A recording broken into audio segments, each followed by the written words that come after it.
Hello, and welcome to our first actual play session of Dawnward. Today I've got with me our two players, Areloth and Hello. Shane. Hello. Yeah, so thanks for joining me today as we finally test out in full, proper, my TRPG. I'm really excited, and may as well just get straight into it if you guys are ready to go. Yep. Ready as ever. Alright.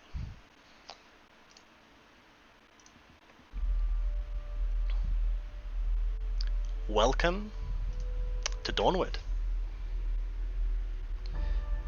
It is the dawn of the Fifth Age in the year 1121 AD. Holy Relvan Empress Eleonora I has been ruling the northern kingdom of Romania for 21 years now, her coronation marking the start of a new era. South of Romania and her two dukedoms lies the inhospitable realm of Areloth, the snowy kingdom of the Arelson. These hardy warriors boast an honourable and fearless culture that welcomes all who would share in their love of battle, mead, and song. Those who do not, well, let's just say you don't want to get on the wrong side of an Arelson. Dawnward is a continent, laid out on the seas of the world like a pelt on a wooden floor, stretching from the east and west endings of the very world itself. On the eastern coast, near Red Bay, lie the seats of many kingdoms. To the west of Areloth, the free province of Darman, ruled over by a democratic council of elders. Further west still is the marvellous kingdom in the desert of trading and commerce guilds, called Erosia. Many colourful races make their home here in Dawnward. There are the half-elves, the Aelvan, whose ancestors once sought to conquer this plane of existence, and whose descendants to this day still suffer from the consequences of such an aspiration. There are the Vulcan and the Ogrin, half-giants made of stone and ape-like tribal warriors who live near the mountain ranges in the north and south respectively. There are all manner of humans who call Dawnward their home, chief among them Areloth and Romania, who to this day still harbour hatred for one another. Some of the more esoteric peoples in Dawnward are that of the Nereid and the Florid, sea-dwelling women and plant-like humanoids from deep below. There are also those races who dwell in the dark, seeking to hide their appearances with illusion magic or other forms of cunning. Here, in Areloth, High King Ivar rules from the capital city of Elmshide, a kind man who many view as soft and unfit to hold the seat of sovereign. Though he promulgates kindness towards other races, many in Areloth see his newfound outlook a threat to the old ways, from when the Arelson first entered Dawnward from the southern plain of the Horsedeep. Areloth is a treacherous land, marred by eternal snowfall that rises and falls in volume. To the north of the kingdom, the Welford Mountains tower over all, spanning the full length of these frosty lands. The two mountain passes through to Areloth are the east and western passes, which are heavily guarded still to this day. To the furthermost south of Areloth, nestled on the main peninsula, is the capital city Elmshide, where the High Court invokes the will of the High King and High Priestess. The Arelson are a deeply spiritual people, and therefore very superstitious. Their culture and traditions are unyielding to the new ways. And on the topic of one such tradition is where we shall begin. It is the time of the Great Flourish, as many call it. Though the Great War ended long ago, scars remain to this day, and some wounds never truly heal. Such can be said about Areloth and Romania, as this tenuous time of peace seemingly balanced on a crystal ball that could shatter at any moment. In eastern Areloth, in the township of Varlon, every year, the Harvest Festival is held midway through the year on the 2nd of Crepuscus, a street festival celebrating and praying for a bountiful harvest. Today, It is the 28th of Xenothan, less than 4 days before the harvest festival begins. Even now, many travelers are making their way from all corners of Dawnward for such an event. Bards clambering onto the stage at the local inn for a chance in the spotlight. Forgesmiths hauling their finest steelwork across the continent just to show it off. And magicians gathering to share and display the secrets of their trade. It is here, in Areloth, that our story begins.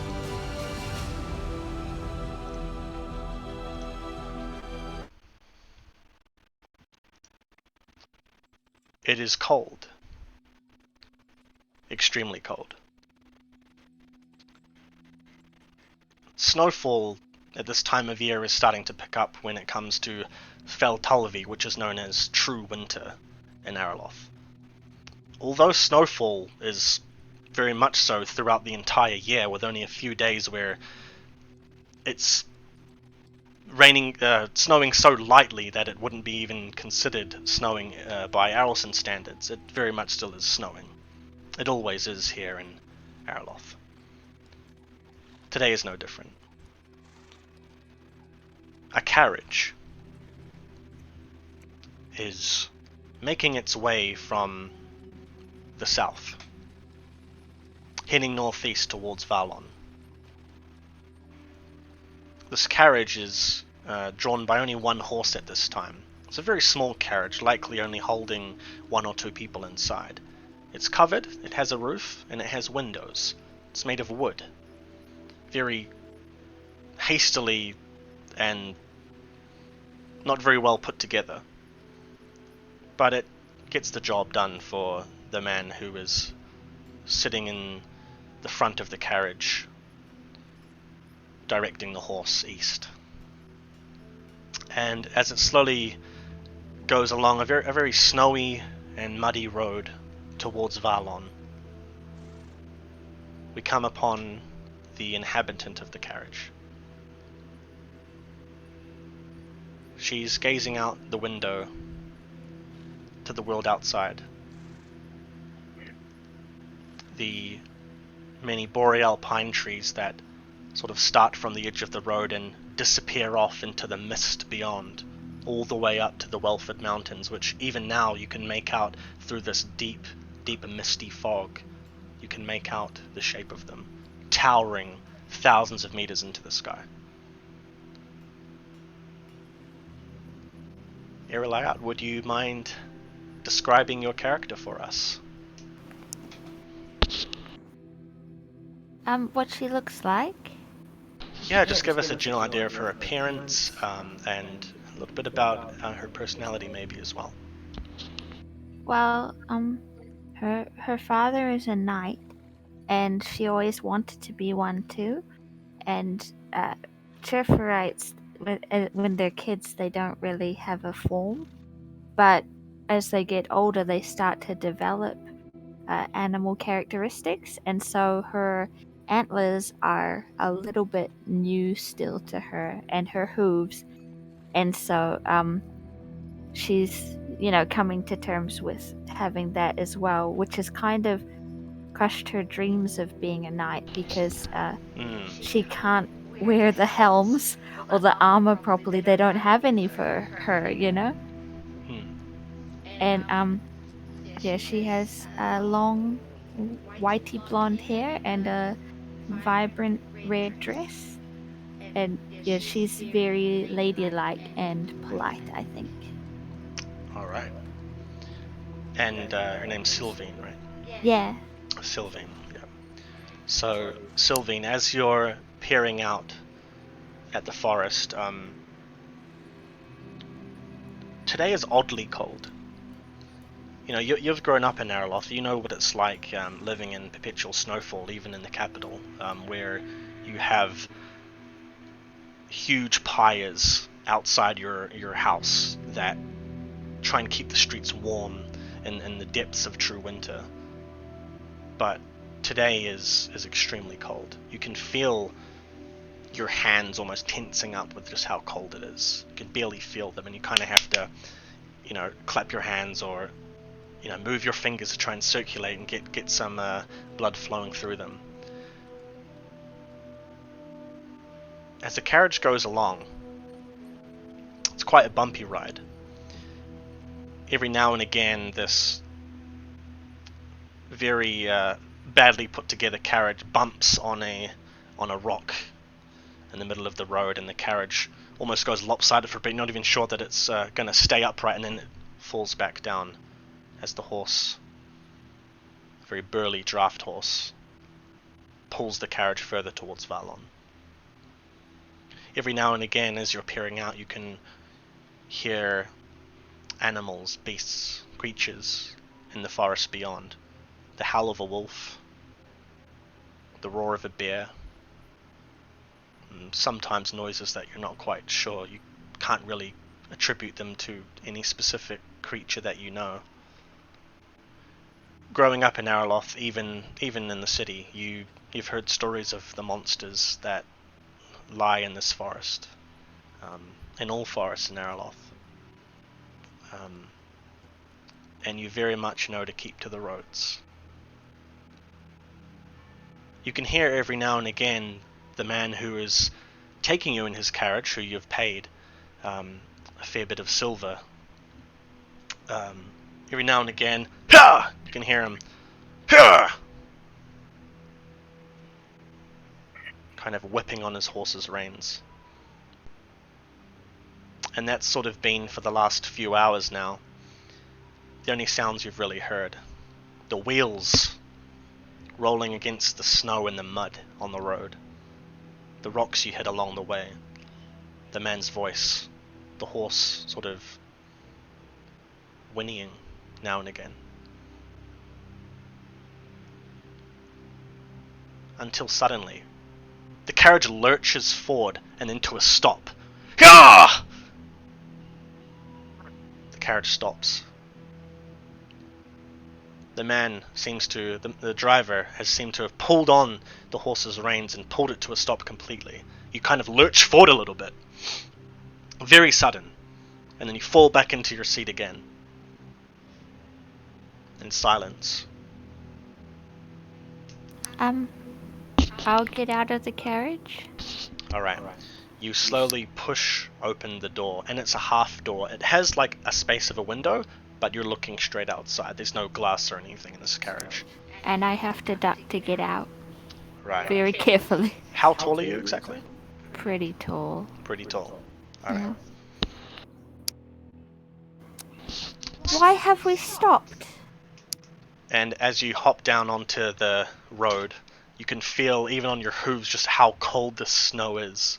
And this little snowflakes are falling from the sky, nestling in your antlers and falling onto your forehead as you sort of walk around in the snow towards the driver. And he kind of turns to you, and you can see he's a very ugly man. He's bald, he's quite overweight, and he's wearing a very tight, non-tailored to his size tunic. And he's got a very thick fur cloak wrapped around his shoulders, and he turns to you. And he just looks at you. And then he sort of nods with his head towards the road. I look at the road. Alright, I want you to roll a perception check for me. Okay.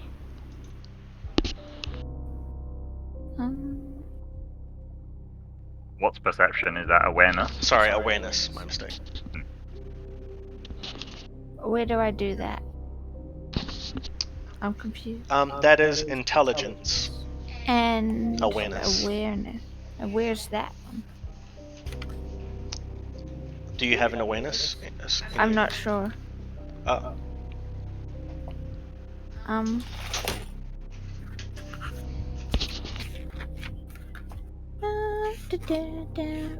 Where is it? Maybe I don't have that.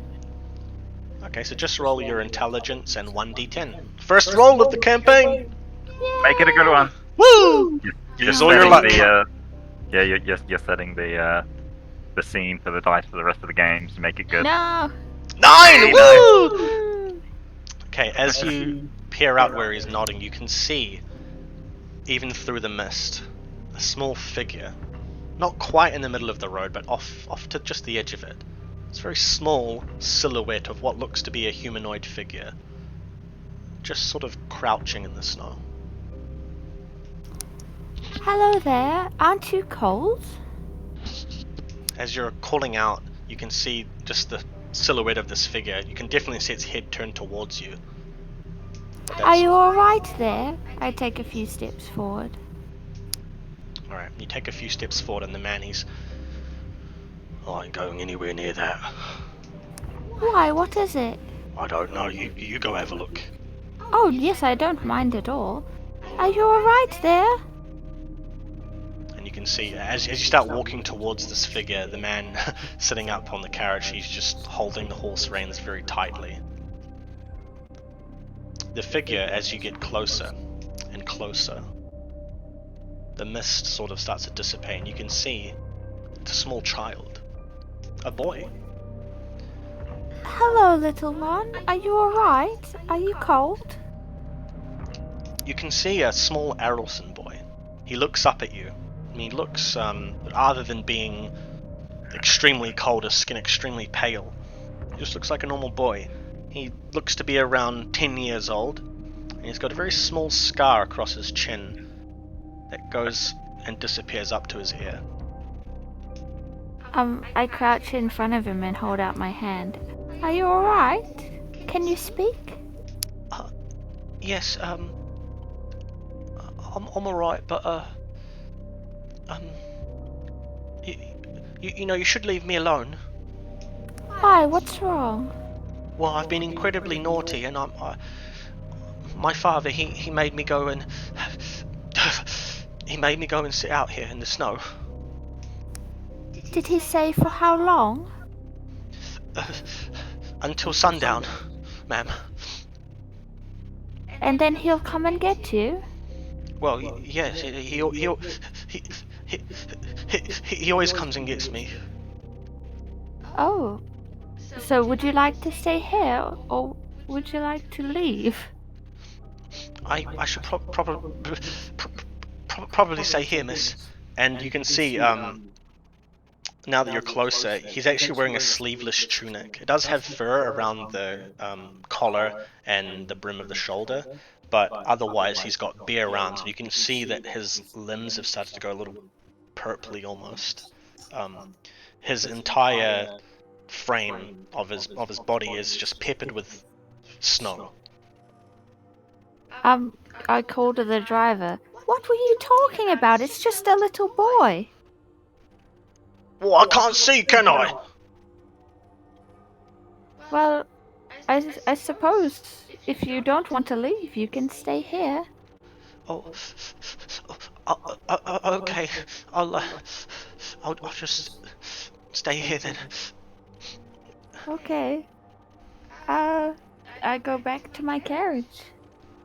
Alright, as you start walking back, you can see the man sitting in the carriage. He looks at you. Well, what was it? In the carriage? Sorry, on top of the carriage. Oh. I told you it was a boy. A boy? Yeah, there's a little boy sitting there in the snow. And he kind of looks around, looking really confused. His wrinkly face sort of furrows. Well, what the heck is a boy doing sitting out here? He said his father left him. Oh, right, well. Yeah, I suppose that's normal, isn't it? But I don't have anything warm to give him. All I have is this dress I'm wearing. Look, if his father told him to go and sit out here, then he's probably done something pretty bad, so I suppose we should just leave him. Do you have anything warm we could give him? Do I look like I have anything? Well, you are wearing something warm. Yeah, this cloak belongs to me, and he sort of holds it tightly, lets go of the reins. This is mine. Yes, that's why I asked. It's alright then. Can we continue then? Yeah, right, get in. And I get into the carriage. Yeah! You hear him start off the carriage again. The carriage lurches forward, and starts heading on past the boy. And you can kind of see as you peer out the window, you can see him just sitting there looking up at you, and his brown eyes are kind of twinkling, almost teary-eyed. And he's just shaking there looking at you as you go past. And then he disappears in the mist. How old did the boy look? Like a young teenager? Like 12? Is it 10? About 10 years old. 10. A man by Areloth standards. Yeah, well, I'm not about to kidnap him. No. Well, you can be a kidnapper if you want. That's the joy of Dawnward, the TRPG, on sale now. You can be a kidnapper if you want.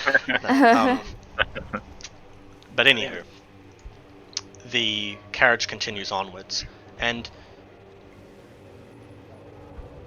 although along the road you've kind of heard the carriage hitting against rocks, you hear a little bump at the back of the carriage, but the carriage sort of just lurches forward slightly, not to the side, but that's all you hear.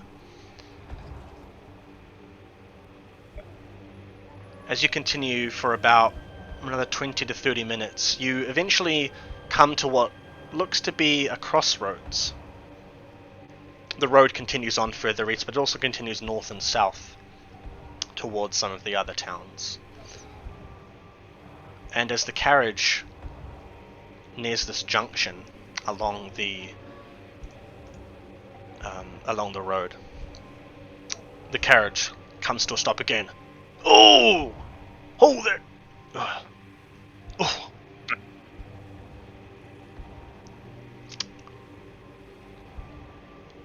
And you hear everything go quiet again. Just stay in there. Stay in the carriage. You hear it and kind of hiss back to you. I stay in the carriage. Alright. You hear footsteps approaching. Are you looking out, or are you just sitting in there listening? I'm just sitting in there listening. Alright. You hear 2 pairs of thick boots in the snow.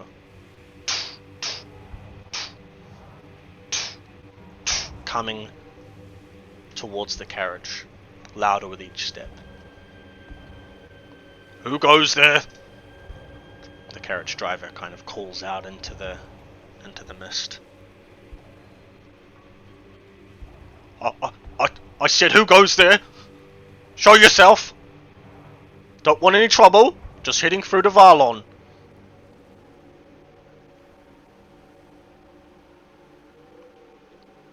The 2 sets of boots come closer and then stop. And Sylvain, you hear an unfamiliar voice calling out. Well, what do we have here? On your way to the Harvest Festival, are ya? Yes, yes, and, I'm just heading through. I don't want any trouble. Yes, we know you don't want any trouble. We know that very well, don't we? And you hear another unfamiliar voice calling out. Yes, that's right. We don't want any trouble, do we? You see, my friend here and I, well, we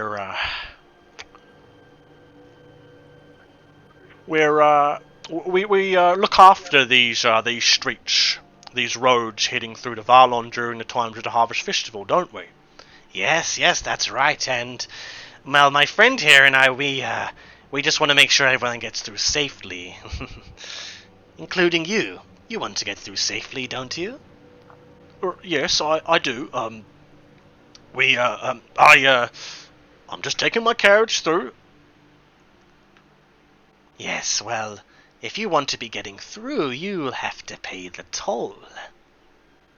Yes, you've got to pay the toll. The other one calls out. Is there anything you want to do in this time, Sylvain? Or are you just going to sit there? I'm happy to sit there. Sweet. I like it. That's his job. That's what you paid him for. Yeah. Dude. How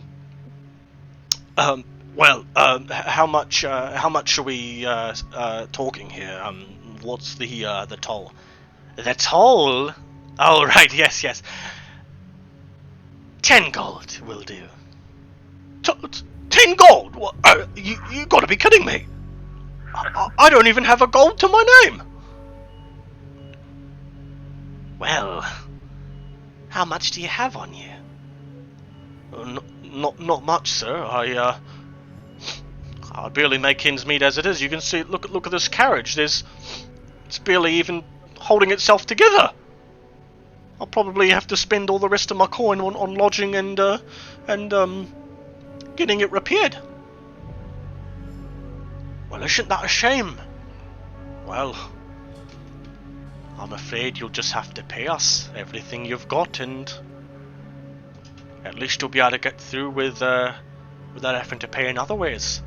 Yes, would hate for you to have to pay in a more crimson currency.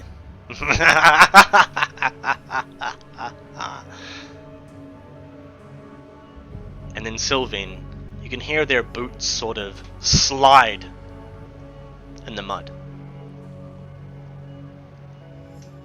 in the snow. Who goes there? You hear them calling out into the distance. I'll look out of the window a little. Alright, as you're leaning out of the window taking a look, can't quite see anything, it's too foggy. And it seems like they can't see anything either, but they hear boots in the snow and the mud, hammering the snow down. And you see trees rustling just slightly in the distance. And then the trees part, and a huge figure, about 7 or 8 feet, you're not quite sure, but just slightly taller than you. This huge frame comes into view. Who are you? Baldric, would you like to describe yourself for us? Hey. Okay. I am Baldric. I am a 8'2" Vulcan, mountain Vulcan. This massive hulking stone giant or half giant. I am a marauder. I am battle seasoned. I've done a lot of terrible things in my life, and probably not going to stop anytime soon. I have a giant buck-off hammer that is huge. It's a great hammer compared to me, but to most people it's the size of them. I am covered in fur full mail due to the freaking temperature of this damn fucking country. Too cold here.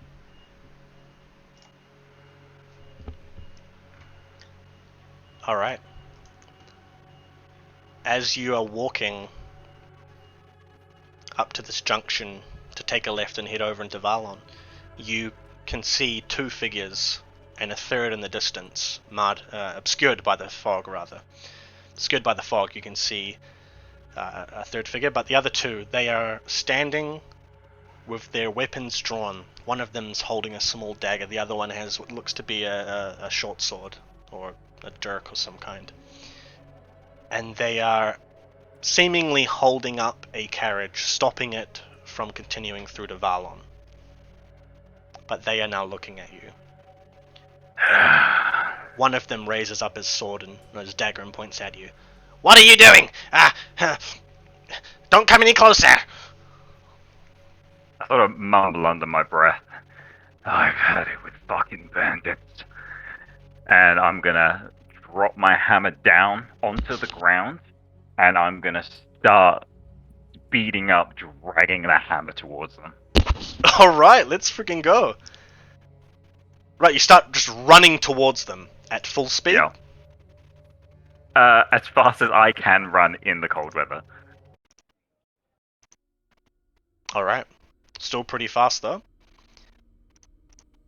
Yeah, decent enough. Yeah, what's your move actually? My move is 5 after penalties. Oh, okay. Well, anyway, pull your hammer down, dragging it along the snow, kicking up snow all through the air, and it starts throwing it up behind you. And you sprint forward, and And the guy with the sword, the dagger, he sort of readies it to try and stab at you, but you're just too quick. You lurch forward, and what do? I'm just swinging and hitting. Alright, roll for an attack. We're jumping into combat. Okay. Okay, this is a blunt weapon. There's a base of 11. Okay, that was an 18 to hit. 18 to hit, that hits. Roll damage.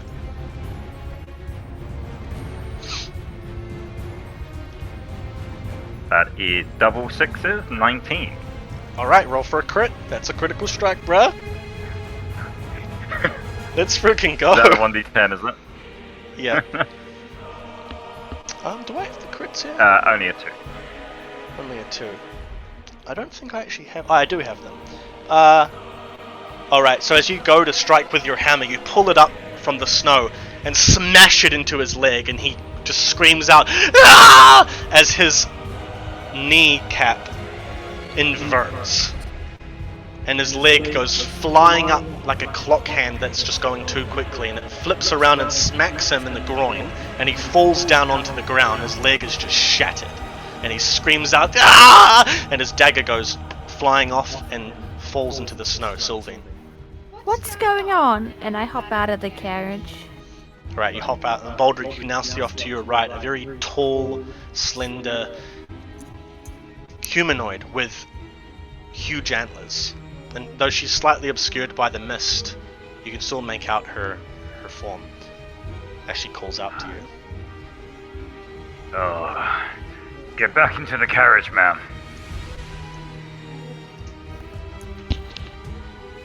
Oh, I thought in attack rounds, can we have conversations? Yeah, you can. Oh. We kind of pseudo combat, nothing too serious. Oh, I'm quite alright. I can stay out here. Okay, I'm just gonna turn my attention to the bandit, the one that I just lopped his leg off of. Yeah, and you can see blood is just starting to coat the snow in dark red, and he's looking up at you, and he looks weaselly. He's got a little leather cap on, and it's done up around his chin in a little bow, and he's got these disgusting yellow teeth that seem to be falling out. And he looks up at you. Please don't kill me. If I can, I would like to bend down and pick him up by his collar and bring him closer to my face so I can actually have a good look at his face.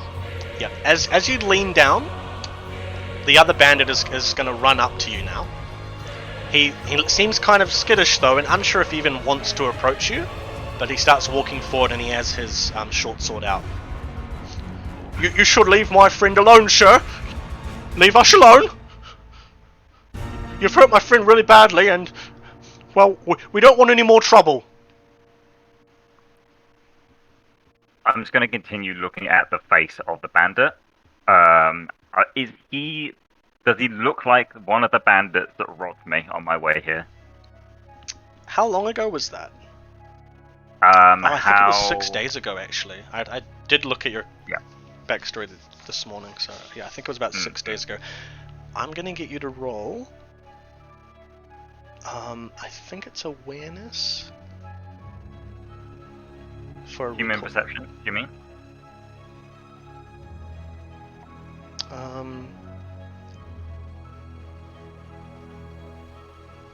Yeah, no. Roll an awareness. Awareness, okay. That is a 16. 16? So, you can't quite be sure. You're definitely a bandit. Could very well have been with the group that stole a lot of your belongings the other week, but you can't 100% be sure. But anyway, as you're leaning down to have a closer look at him, the second guy is going to run up and go for an attack. And you can see he's a lot bigger and broader than the first guy who attacked you. But he comes up and he goes to swing with his sword for an attack. Go on. He rolled a critical. He's badass. Frickin' 28 to hit. The adrenaline. Yeah. He just runs at you, and you can see there are tears flying out from his eyes and spit at the same time, molding it and flying into the wind. And he goes to slice at you, and I'm assuming that he does hit. No, he doesn't hit. Oh. My guard is 30. My mistake, sir. Carry on. Alright, that is 4 damage. That is awful. A 2, a 1, and a 1. Yeah, he lurches forward. I will actually just give him another 1d6 just because he rolled a critical. Sure, say, what does sword, what's the stat of the sword? Piercing, eh? What does piercing do? No, blunt weapon. Sorry, not blunt weapons. His weapon is just a normal weapon, so you don't have any kind of negative effect. Oh, okay. Yeah. But yeah, 9? Does 9... 9? Okay, so 9 misses. So he goes to stab you, and it does land. The blow does land, but it seems like his sword is almost too blunt. Like he hasn't sharpened it in months. So he lands the hit, and it thunk hits into you, glances off, and he just looks up at you. And to you, it just felt like a little tickle. But even as that second bandit runs up to try and help his friend, the third figure from beyond the mist, he steps out. And you can see that he's much larger than the other men. Still human, you can make out he's got a beard, a very thick beard, but he's definitely an Arelson. He's larger, he has very broad shoulders, even broader than the second guy, and he's holding a very big axe. Not as big as yours, but big. And he's holding it in one arm off to his side, like it's not even that heavy for him. And he looks at you. Sylvain. 3 against 1 isn't very fair. I think I'll join the fight. And I don't know how far I can move, but I'll move as close as I can. I think your move was 6. Yeah, so that's 6 squares basically. Oh, really? Yeah. Oh, so can I attack the second one that's not being held? Yep. I want to attack with the dirt. Okay, roll for an attack. So dirk is small blades. But yeah, I don't have it. Okay. So it's body, is it? No. Dirk would be reflex. Oh. Dexterity. Oh, reflex. What? Yeah. I thought it was dexterity. Reflex. Dex doesn't involve using weapons. Oh, really? Mm. I'm confused. So 1d10.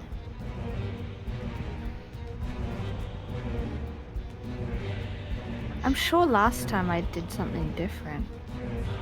What is your reflex? You did 4. last time. You didn't use it there last time. Yeah, I used it last time, but maybe it failed, I think.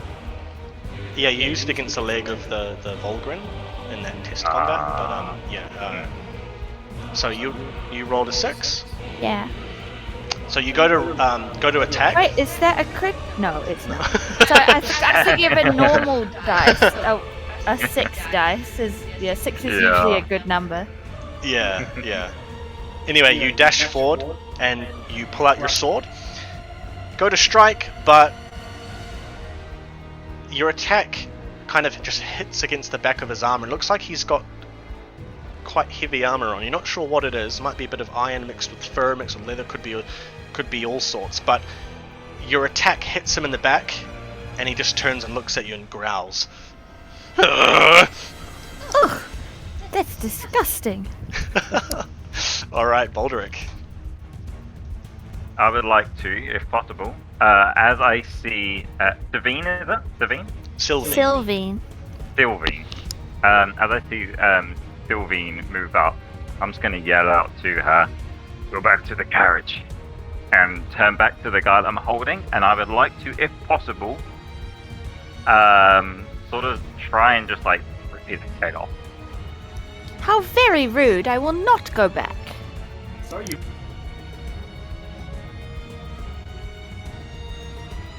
Sorry, you want to rip the guy's head off on the ground?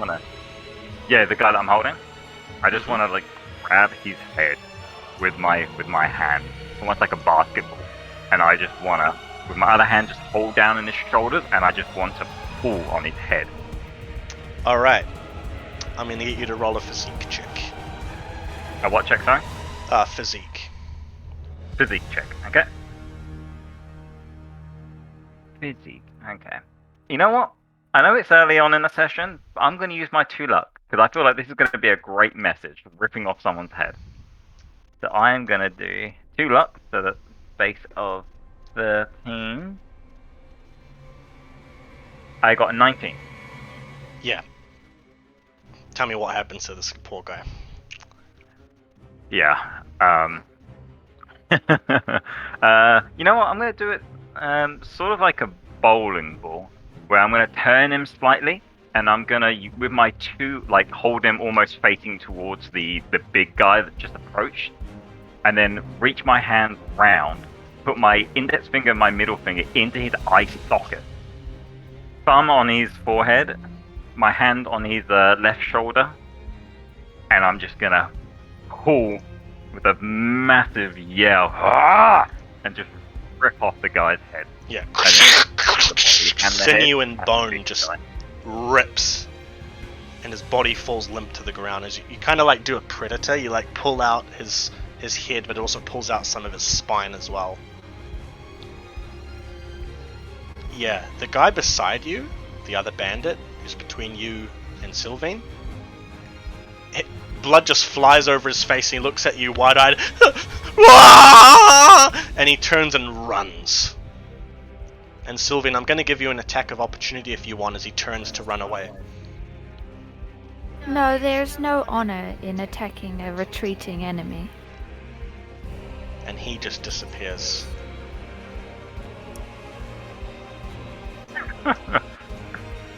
At this point, the third bandit, the large man, he just kind of watches the second bandit walk away. Coward! And he pulls out a small hand axe. I feel like it's more like intelligence to run away. And you see the large man throw an axe. Not towards you. Towards the bandit running away.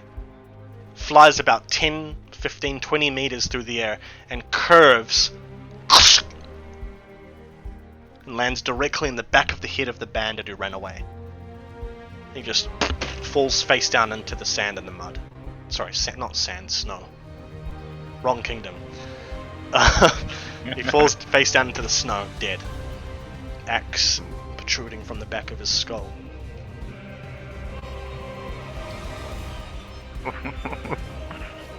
Alright, Sylvain.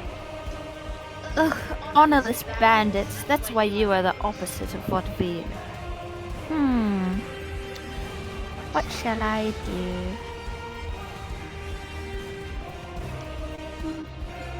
Kind of far away, but...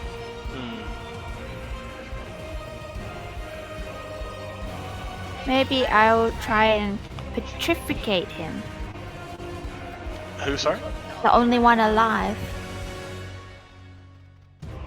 So that's a touch spell, isn't it? Yes. So you want to walk up and touch him? Yes. Okay. Oopsies. Alright, so you walk up to him. Very slowly. Serenely. Yeah, very serenely. And you want to try and go and touch him? Alright, he's going to try and evade you as you reach out. Is he an insta, is he? Oh, he critically failed. Ha ha ha ha. That's Yeah, he can hilarious. tell. Okay, so so you kind of walk towards him, and you're about his height. Not quite Baldric's height, but you're the same height of this particular Arelson bandit. And as you walk towards him, he's a little bit put off by your huge antlers coming out of your head, and he kind of looks at you. What the heck are you supposed to be? And you just keep coming closer and closer. I am a creature of honor, unlike you. And he actually goes to swing with his axe, but he's not quite ready enough. He's not expecting someone to just walk so serenely towards him. And he goes to ready it, and you just reach out and touch him on the shoulder. And I want you to roll for your spell. 1d10 plus... Your will and necromancy, I believe. Will and necromancy. Yep. Oh, okay. Yep. Alright, so what's the description for that spell, by the way? Let me just pull it up. It paralyzes a living being.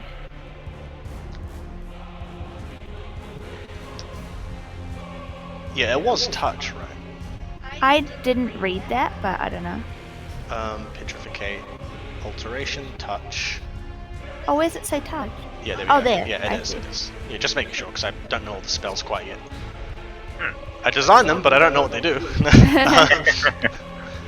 Yeah, so you reach out, you touch him, and then he just looks down as he's swinging, and kind of stony texture, not unlike you, Baldric, starts to kind of go across his arm, and it freezes his arm in place.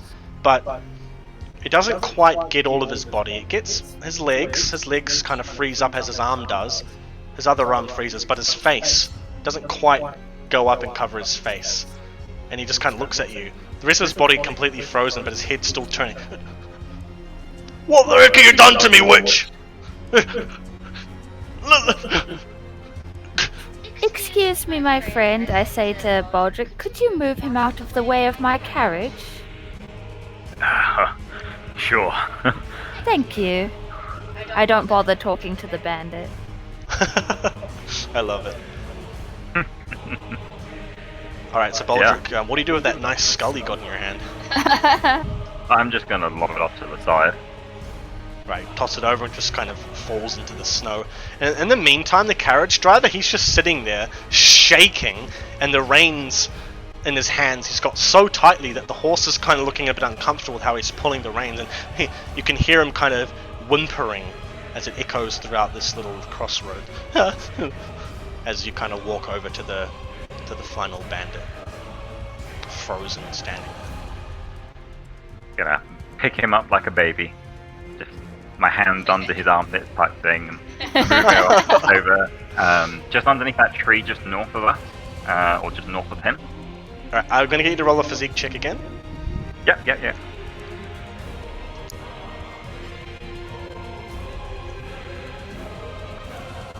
There's a 20. With these rolls! Oh, so good. 9, yeah, that's insane. Alright, you just, you very much so pick him up like a baby. Just whoop! Oh, there we go, under the armpits and put him over by the tree.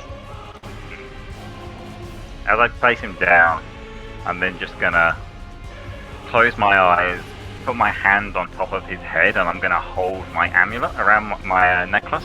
Alright. I pray Suma protects you, thief. And he spits in your face. To the blazes with Suma! She ain't done nothing for me! Well. And I'm just gonna search his pockets and just check the coin. No, you rocky freak! Leave me alone! Don't touch me! And you can actually see that his arm is starting to move a bit. As it starts moving, I would like to just break it. Whatever arm it is, I'd just like to bend the elbow backwards.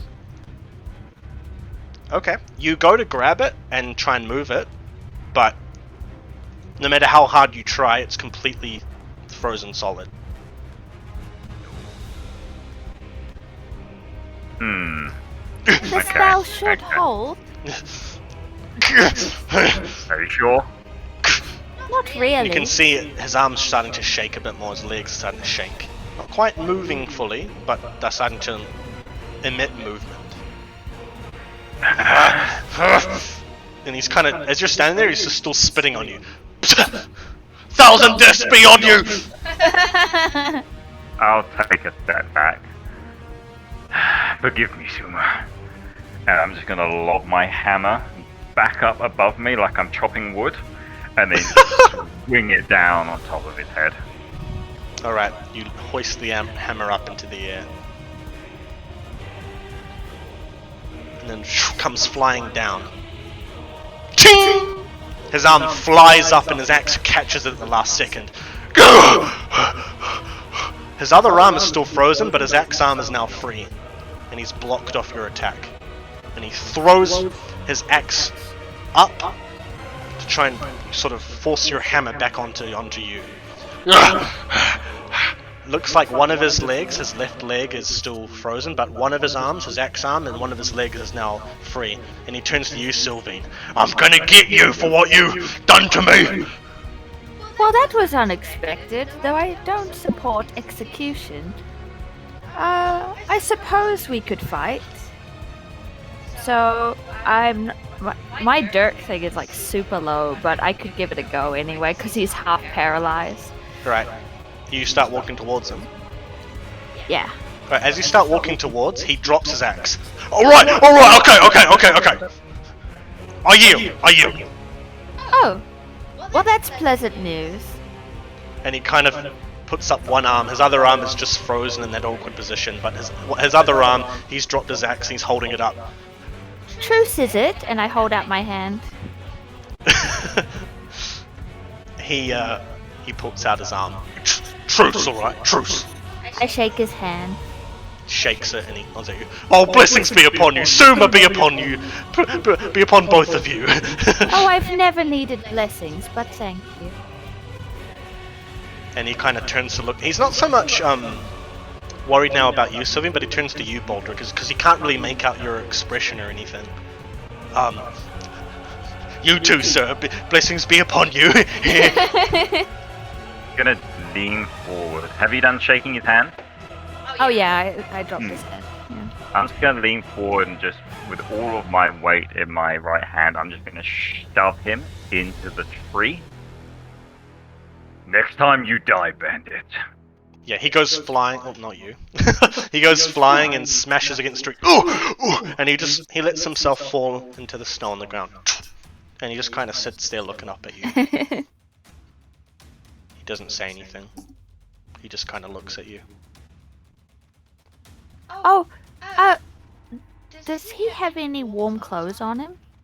Oh yeah, he's got a long, thick fur cloak that drapes across his entire body, and then within that, he has what appears to be thick mail armor. Oh, could I have that cloak? It's awfully cold today. You want my cloak? Oh, yes, please. That would be lovely. Roll a persuasion check with a +2. Oh. Okay. Roll 1d10. And where's the persuasion ones? I'm confused.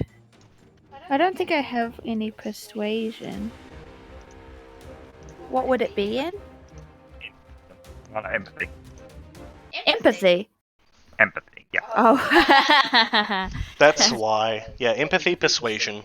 Yeah, my character's not empathetic. That's fine. If this fails, I'll get it. And, is it +1 you said? +2.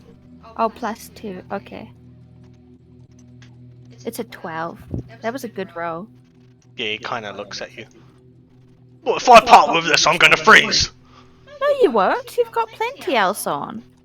It's not enough in this weather.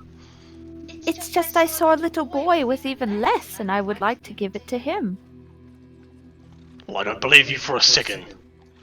And I'm gonna hold up my hammer very friendly to try and intimidate him.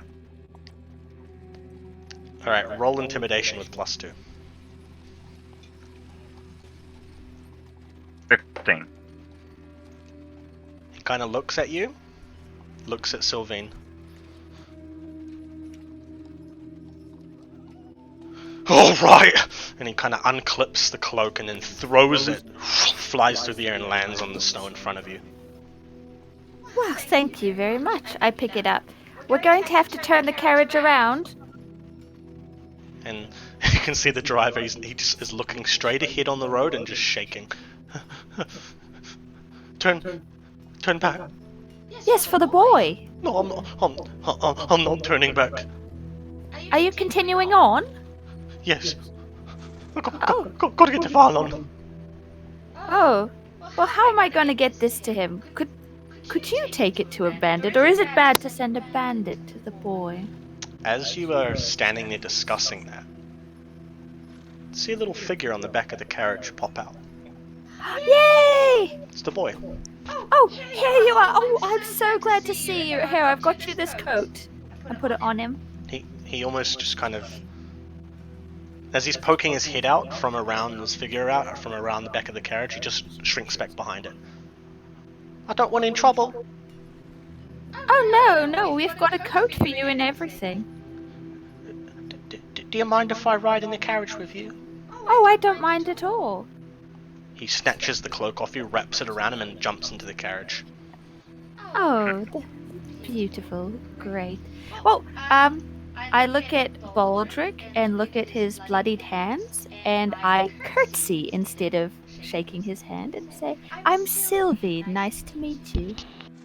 Just whilst you are going over and interacting with the boy, I would like to have gone to the man under the tree, to his unparalyzed arm, and I'm just going to whisper into his ear, "You'll die a painful death." And I'm just going to then do what I originally planned to do, which was break his arm, bend his arm fully backwards, his elbows reversed. Yeah. You grab his arm, break it. Ah! Just let me be! Just let me be! And you can see tears I'll turn. suddenly crawl out from his Oh. eyes. Pleasure. Name's Baldric. Are you saying that to me? Yeah. Oh, okay. Are you unharmed? Unharmed? I'm unharmed, but it seems that we've done too much to these pathetic people. Deserve everything they've got coming to them. I don't find any honor in attacking people who can't fight back. Doesn't matter. Gotta cure this world of this fucking evil. And spit back towards the guy under the tree. Well, curing evil can come in ways that don't require killing. And if they want help, then sure. But people like these, they don't want it. There's only one solution, only one cure. Well, maybe don't say that to the boy in the carriage. Yeah, at this time you can see the boy, he's kind of looking, he's got like the cloak wrapped around his head like a shawl, and he's just staring with his little twinkling brown eyes, just looking at both of you. The boy will learn. He's young. Yes, well, where are you on your way to?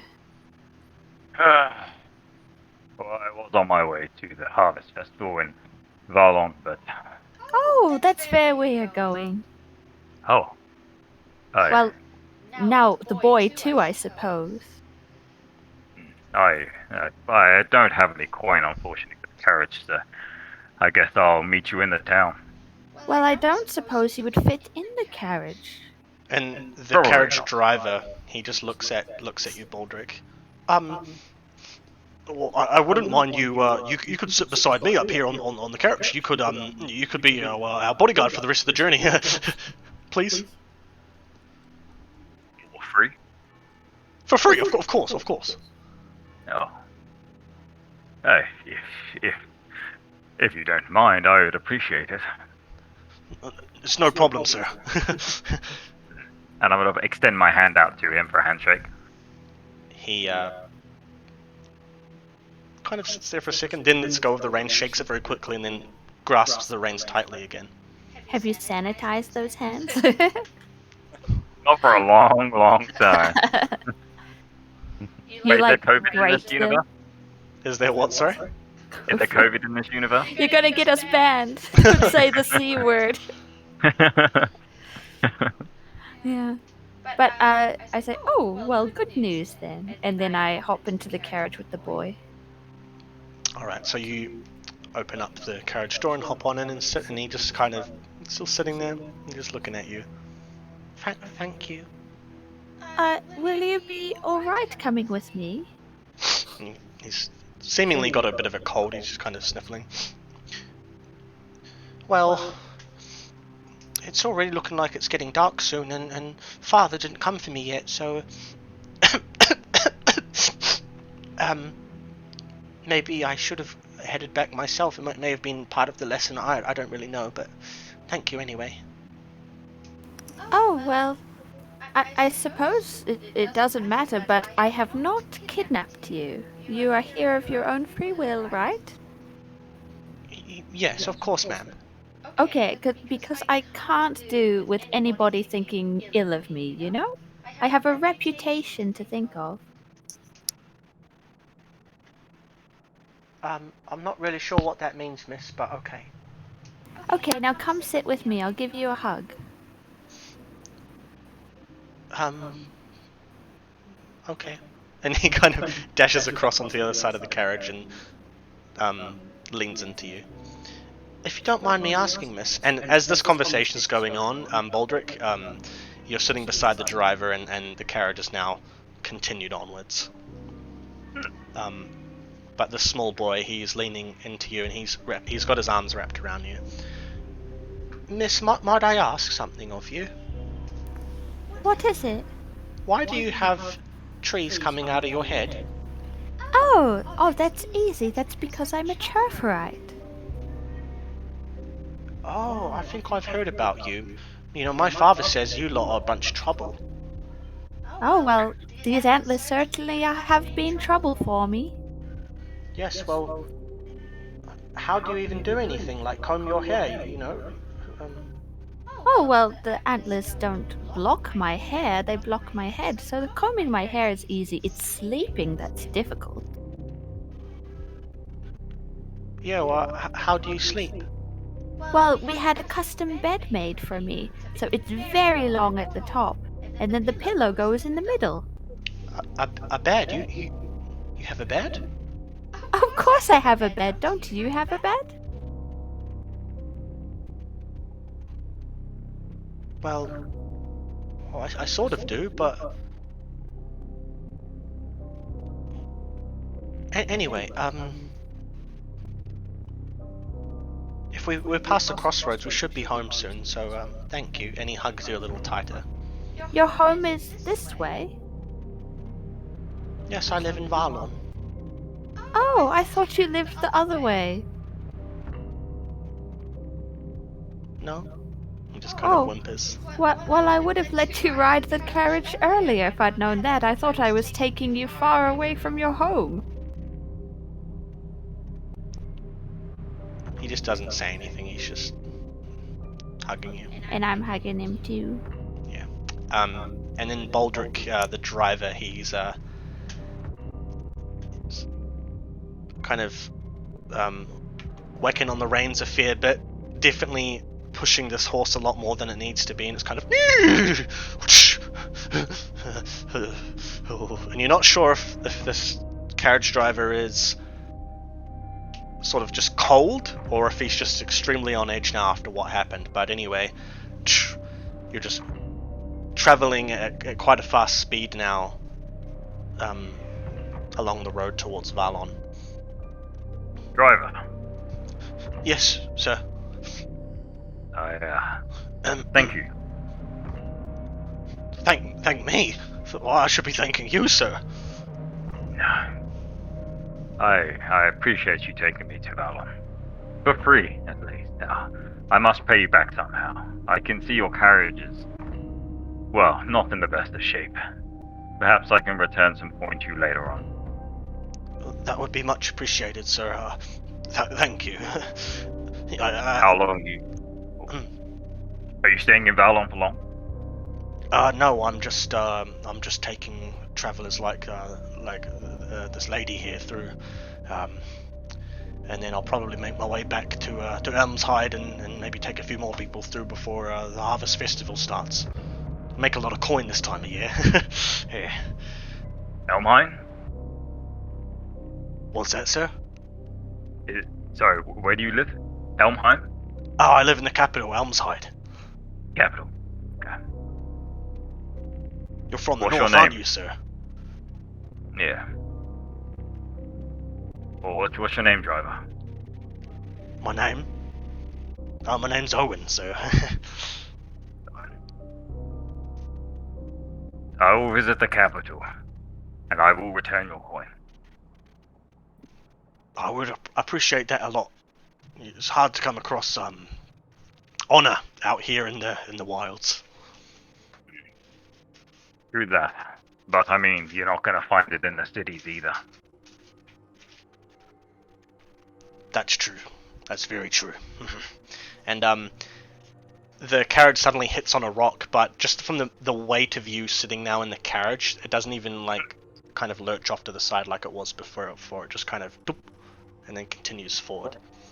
And the forest is now starting to clear, and you can now see as the road starts to decline downwards, the horizon line is starting to reveal itself, the mist is starting to dissipate, and you can see the towering Welford Mountains off to the north, off to your left, as you're heading towards Varlon. And you can see off in the distance this horizon revealing itself, these plains that disappear out as far as you can see towards eastern Areloth. And you can see a small town as the road goes further down in a decline and goes straight down into a walled off small town. Varlon. Ah! There it is! There it is! Yay! Yay! And he kind of pulls on the reins even more. And the carriage lurches forward a bit quicker, and Sylvian, you kind of whack your head a little bit on the back of the carriage. Oof. And the carriage goes even faster down this decline as the forest ends, and you guys head towards Varlon. So, sir, what brings you to Varlon, if I may ask? I'm actually on the way to the Temple of Light, but you can't pass up a festival, can you? Oh, rightly so, sir, rightly so. Do you mean the Temple of Light in Elmshide? Yeah. You know of it? Well, yeah, of course, everyone knows about it. What's a man like you want with the priestesses? No, well, I mean, the goddess Suma called me to her, told me to go to the Temple of Light, so I'm doing so. And he glances up at your token. Ah, you're one of the faith, I see. Of course. Are you not? Ah, well, you know, I believe in all the eight. I pray now and again. I pray to Keldima for safe travels on the road. I pray to Suma for a sunny day. I pray to Ithuna so I might one day get a beautiful wife. And he looks at you, and you can see as he smiles, he's got missing teeth. Well, that probably ain't gonna happen, but a man can hope. No. You need faith if you want those things. Yeah, I believe. You know. Clearly not. What do you mean, sir? Do you serve a god? Or serve the eight?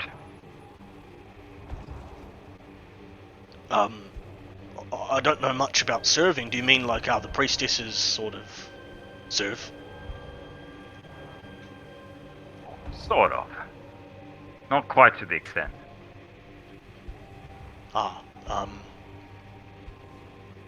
Well, I'm not really sure what you mean then. Devote your life to a god, and then you'll see things happen. If you flip-flop between different gods and ask for things, stupid things like a sunny day, nothing will come of it. Well, I get what you mean, sir. I know of people who devote themselves their whole lives to just one, namely the priestesses, but there are a lot like me who just sort of we follow the eight. You know, we follow them all. Nothing wrong with that, in my opinion. No, step on it. Come on, here.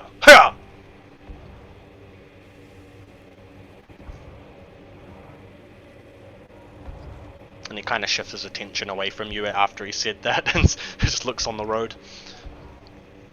I'm a little disappointed, but I'll just go back to crossing my arms and dipping my head down. Alright.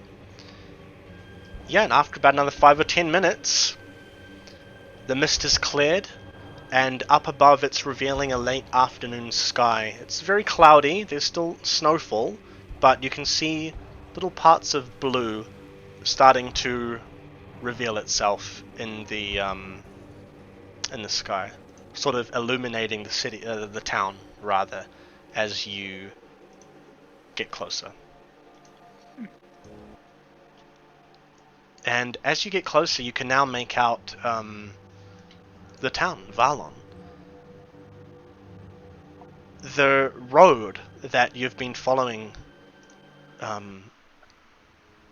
for this amount of time actually goes through the town itself. It divides Varlon into two parts.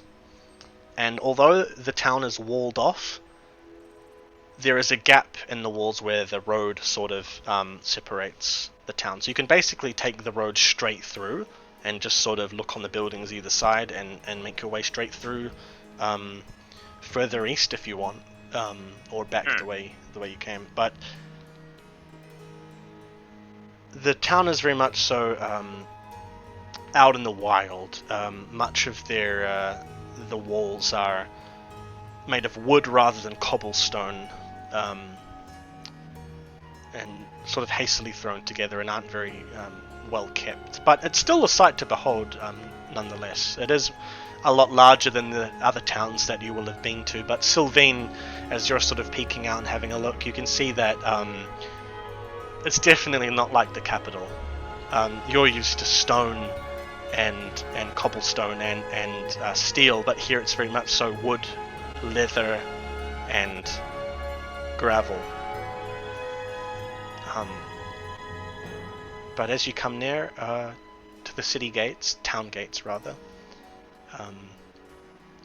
you can see that they are wide open, sort of up against the wall, opened wide. Wooden gates, and they sort of open up and then lean against the wall. So it almost looks like until you get closer that there wasn't a gate, but now that they're opened up and fully open, you can see that there are in fact gates. But yeah, you enter. The carriage enters into the town, and you can see that there are people everywhere. Buildings disappearing off. As far as you can see, there look to be about at least 100 or so houses in this town, 50 on one side, 50 on the other sort of deal. There's a large granary off to the right that towers above the rest of the town. But something that catches your eye, Baldric, you can see far down on the other side of the town, off to the left side of the road, large temple. And atop the temple you can see a large statue, and even from this distance, you can tell that it is of the goddess Suma. Hey. And so seeing that is a little bit of reassurance after this last week or so of what you've had to been dealing with, which is nice.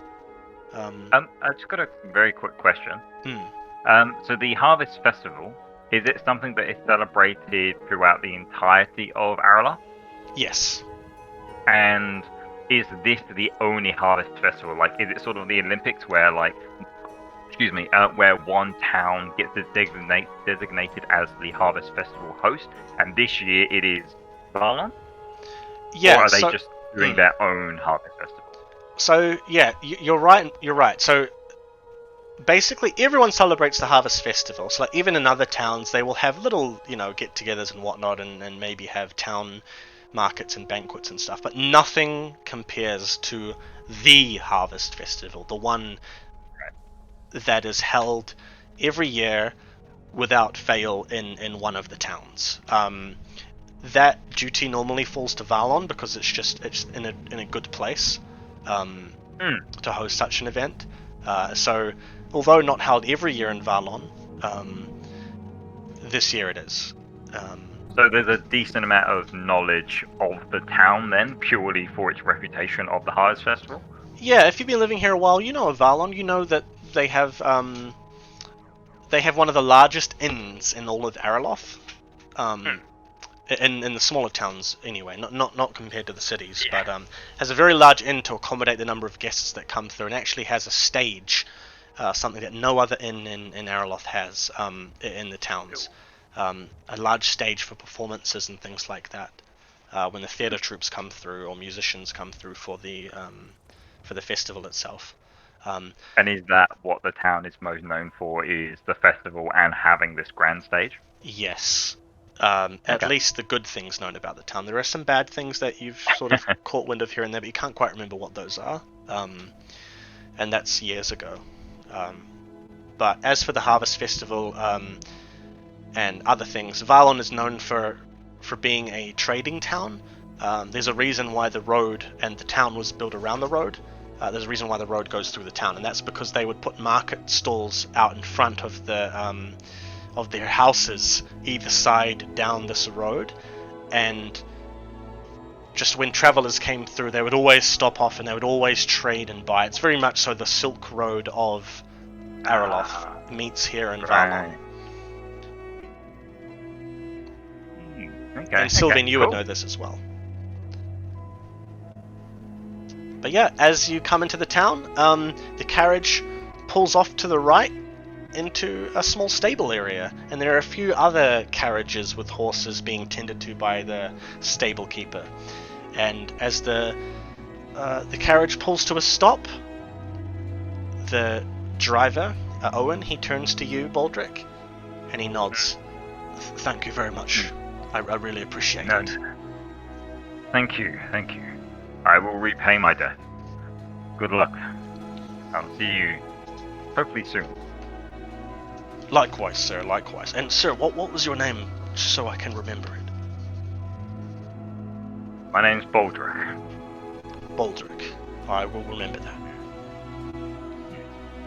Safe travels. And I'm gonna jump down from the carriage. Alright. Sylvain from inside the carriage sort of like readjusts its weight after Baldric hops off, and the boy, he kind of turns to you. Oh, are we here? Yes, I think we're here. Come with me. And I take his hand and lead him out of the carriage. Alright, as you lead him out of the carriage, he looks up at you. Thank you, miss. And he withdraws his hand, throws the cloak, and just sprints away. Oh. Well, looks like I've got a free cloak. And yeah, And he, I wrap the cloak around my arm. okay. You wrap it around your arm, and he's long gone. Oh, I walk over to the horse. I say, "You did a very good job. Thank you." And her horse kind of looks at you. Yeah. Thank you. You did such hard work, and it was so cold. And I pet its nose. Kind of just looks at you. And Baldric, you're standing there with Sylvain, and the driver, he's now hopped down beside you, Baldric, and he's looking around. Oh, where's that tavern keeper? And almost as if on command, a man comes around from one side of a carriage, and he looks at all three of you standing there. And you see, as he comes and leans against one of the wooden beams of the stable, he looks at you, and he's smoking from what appears to be a red root pipe, and he kind of blows off some smoke towards you. Looks to be in his middle years. He's got a thick brown beard that jostles down to his chest, and he's got very rounded features, and you can see he's got like smile lines off to the right of his eyes from a lifetime of smiling, and even right now he's smiling and puffing on taking puffs from his red root pipe. He is very tall, about 7 feet, and he matches that height with a very bulbous width, and he's got a very tight apron tucked into a furred tunic, and he looks at you. Well, if it isn't Owen, how you been? And he comes on over, kind of grabs its red root pipe and sort of pats it with his hand and then shoves it into his apron. And he pulls out his arms, and Owen looks at the tavern keeper. Good to see you, friend. Good to see you. And he walks on over and they hug each other. Very tight embrace. And Owen lets go. And he kind of shakes his head. And the tavern keeper suddenly, he looks very worried. Well, what's going on? What's wrong, Owen? Owen sort of looks back at you two, nods, and then looks back at the tavern keeper. There were bandits on the road.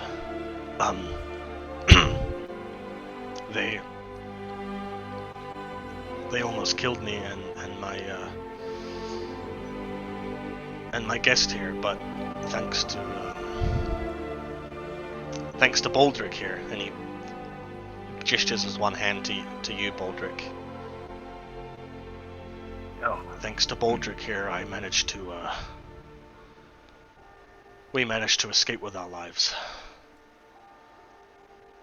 Well, if you saved Owen, then you're a friend of mine. Yeah. I'm gonna extend a hand out to him then. And he A puts little out bit of a smile, extend a hand. He puts out a hand and shakes it. The name's Hagar. I'm the tavern keeper here in Varlon. It's nice to meet you, Baldric, was it? Yeah. Pleasure to meet you. Baldric. Well, I thank you kindly for taking care of my friend Owen here. And what's your name, miss? I'm Sylvie. Nice to meet you. And I hold up my hand. Oh, a lady, and you sound like you're from the capital, no doubt. Oh, I am from the capital. Well, a lady of Elmside is always welcome here in Varlon. And he takes your hand and kisses it gently. Thank you. Nice to meet you. And he appears to completely ignore the fact that you're a Triffrite. Oh, good. So that's nice. And Owen kind of turns. Well, look, I need to go to the tavern for a drink. Baldric and Milady, would you care to join me? I would like to find some lodgings. And Hagar kind of turns to you.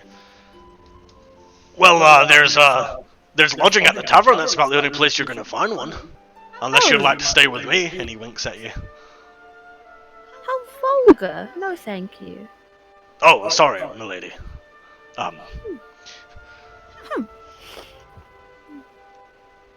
Well, anyway, Owen, I've got a bit to do here, but I can catch up with you later if you want to wait for me. And Owen kind of turns, yeah, that would be great, thanks. I'll see you at the tavern. And he kind of turns and starts walking off further along the street. I'm gonna go to the tavern. You're gonna follow Owen? Yeah, but I couldn't tell which one of them was creepy. Hagar. Okay. He offered you a room in his stable. Stable? Oh, sorry. Sorry. I know you do have hooves, but That's racist. Sure. sorry, his stable house. Stables and a house. Oh. Yeah. I scuff the floor with my hoof angrily, and then I walk off towards the tavern. Alright, so as you walk off, and Baldric, you're kind of just standing there deciding what you're going to do, Hagar turns to you. Excuse me, sir. You're from up north, are you? Oh, yeah. What's it like up there recently? Warmer than down here. Well, I know that. And he pulls out his pipe again and starts lighting it with what appears to be a match. Well, what are Dunedin women like? And he starts sucking on his pipe. Yeah, beautiful. But I found Arelothian women to be more beautiful. Yeah, well, those northern women I heard well, frail as a glass window. Yeah. Bit too petite for me. Alright, and that conversation carries on off screen. Thank goodness, no. And Baldric, do you eventually follow on after Sylvain and Owen? No. Oh, okay. Okay. As they lead off, I'm just gonna put my hand on my chest. Just a respectful, and then just give a little nod, and then I'm just gonna head over to the temple. Alright. I like it.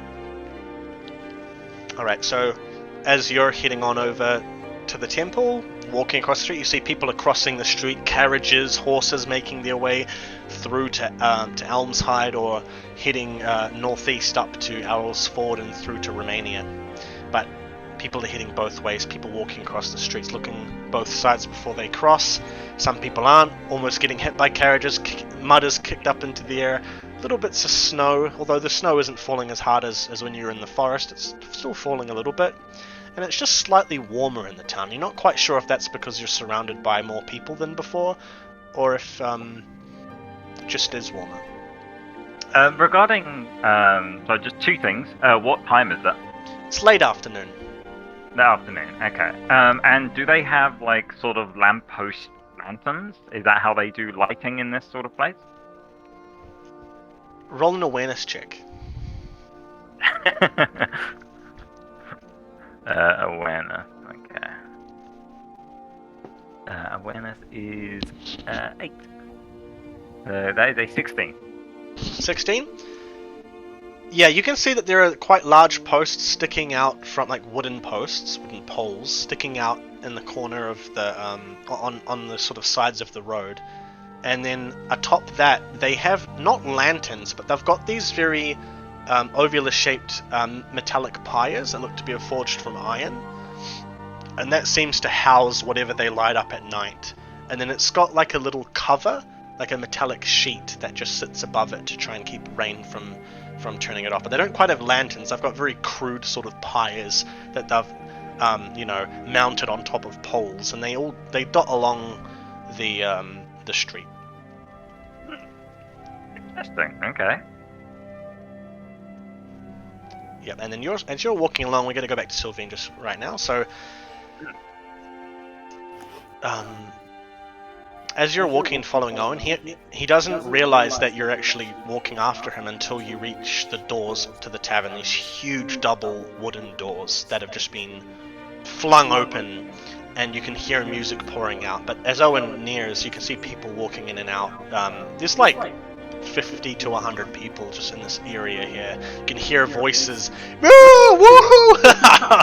That's what I heard, and voices calling from within the tavern. And Owen kind of notices you're following. Oh, I didn't know you were coming along, miss. Oh, it's impolite to leave a lady by herself. It's getting dark. Oh, you wanted to sit with me? Oh, no, I just needed to be escorted to the tavern to find my lodgings. Oh, that's good. Yeah, well, I suppose we should go our separate ways then, miss. Oh, okay. It was nice to meet you. It was nice to meet you too, and if you ever find yourself back in Elmshide, and you need to be brought anywhere in Areloth, I'll be your man. Oh, that's very kind of you. Kind of nods. Curtsy, I curtsy. And he turns and heads on into the tavern. And I wait like 20 seconds and then I head in after. Alrighty. So, as you turn and head into the tavern, you can see that this tavern is about 4 or 5 stories tall. And as you walk in, you can see off to the right there's a little desk, a table, counter that kind of juts out from the wall and then kind of disappears down 20 to 30 meters, and there are bar stools, wooden bar stools that go all the way down, and they are all taken right now. And there are men, women, and even some young children who probably shouldn't be in here drinking, but they're drinking.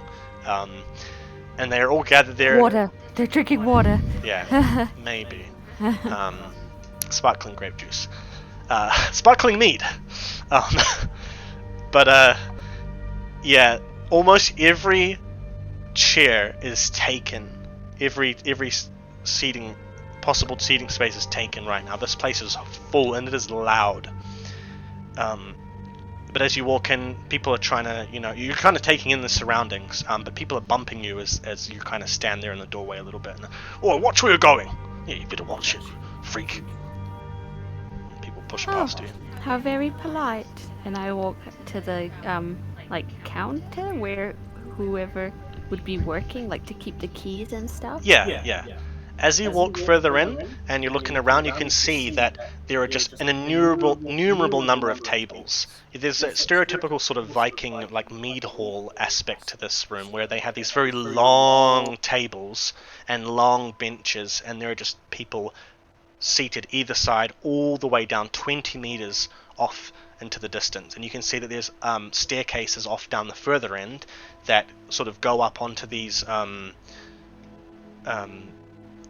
kind of outcroppings where there are fenced areas, and you can see there are doors leading off to rooms, and there are people going up there, and there's just this gargantuan chandelier that hangs down from the middle of the ceiling all the way down, and there are candles dotted around the 3 cylindrical levels of this chandelier, and the chandelier is entirely composed out of what appear to be antlers, not unlike your own, not from a Churferite hopefully, but they glow a sort of cold blue. And Sylvain, you would know this to be the antlers of a cold-horned deer, which is a popular prey creature in Dawnward. Oh, how tasteless. Oh. And, I want to talk to the person who should have the keys. Yep. So, as you walk up to the, whatchamacallit? Counter. Yeah. You can see there's only one woman right now, and she looks extremely busy. She is, kind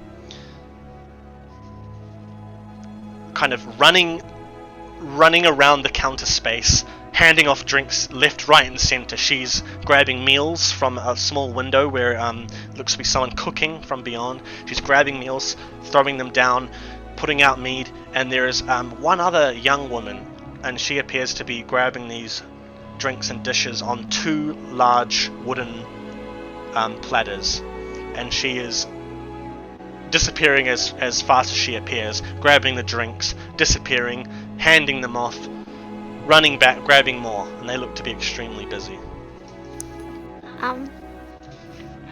I go to the one behind the counter. Excuse me, is this where I get a room? Excuse me. What do you want? I would like a room. Oh, can't you see I'm busy? And you can see she's handing off drinks. This very fat woman, very short. She's short for an Arelson. She's handing off drinks. Can't you see that I'm busy? Well, whose job is it to give the rooms out? Well, it's my job, but would you just give me a flaming minute?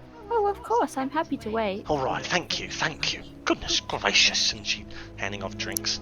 And then about a minute later, she turns to you, and now you can see she's like middle-aged, very plump,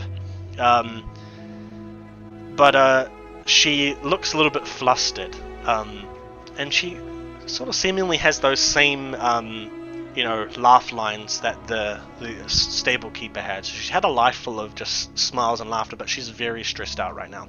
And she turns to you and she leans into the counter and, look, dear, I'm sorry about that. I'm sorry. Just got a bit flustered. You see, we get really busy this time of the year. Oh yes, don't worry about it. Are you looking for a drink? Are you looking for lodging? What can I get for you? Please. Lodging. All right. And how many nights are you staying? Well, the Harvest Festival is in a few days, so I'm hoping to stay for that. Right. Well, you're looking for a room, I take it. Yes. Well, we don't have many rooms left. Are you looking for a room to yourself or a dormitory? A room to myself would be good. Right. Well, I hope you got enough coin. Well, yes. How much you've got? Oh, a lady never says how much money is on her. All right. Well, how many nights? 3 nights? 4 nights? Yes. All right then, 4 nights. That'll be about, let's say, 100 silver. Oh. Perhaps I'll have a look around, but thank you for your time. Well, this is the only place that you'll find lodging and a roof over your head. Oh, I see. It's a monopoly. Oh, well, I think I'll take a look anyway, see who I can persuade. Thank you very much for your time, though. Right, well, if you need anything, my name's Esther. Okay, thank you. I'm Sylvie. Nice to meet you. Nice to meet you too, darling. And, well, good luck then, finding somewhere else to stay. Oh, no problem. I've already had an offer. And I make my way out. And she kind of mutters under her breath and turns and goes back to the, to what she was doing. And now we're going to head over to Baldric. Just in the meantime, Sylvain, what would you have done? Oh, I'm gonna wander about the town with the cloak on. Okay, so you put the cloak on, head on out. And now over to Baldric. So by now, this time, Baldric, you will have neared the, a lot closer to this temple. And as you get closer, you can see that it is single-handedly the most, well taken care of building. Although there are seemingly vines growing up the building, they're kept and cultured very carefully to give a sort of a mystical appearance to the building. And the building looks to have been made in a sort of white stone, as opposed to the other buildings that are mostly composed of wood. This building definitely stands out, and it is made to sort of make a statement that this is a very religious town, and they put a lot of care into their worship of Suma. Rightly so. Yeah, rightly so. Yeah, it is. I'd like to go in as soon as I get there. Yeah, the doors are wide open. These sort of wooden doors with a silver curled sort of trim design to them. They're wide open, and as you walk in, you can feel the air almost change. The air gets a lot softer, and you feel a lot less burden on your shoulders. You sort of walk in, and it feels very calm. Fragrances of relaxing herbs sort of waft into your around you, and though you're sure you don't hear it, you can almost feel as if music is playing, but there isn't music. It's almost that kind of feeling you get when you hear relaxing harp music, but it just sort of gives you that feeling. Could be a spell or a blessing placed upon the hall itself. But as you walk into the Temple of Light, you can see inside they have these nice wooden columns made out of white oak that sort of have been carved into the likeness of Suma herself, and they sort of support this this long hallway that extends into the main prayer area. And there are a few priestesses here and there that are kind of tending to flowers or tending to some sick who have come and sat on benches off to the side. As you walk in, a woman is standing there to greet you.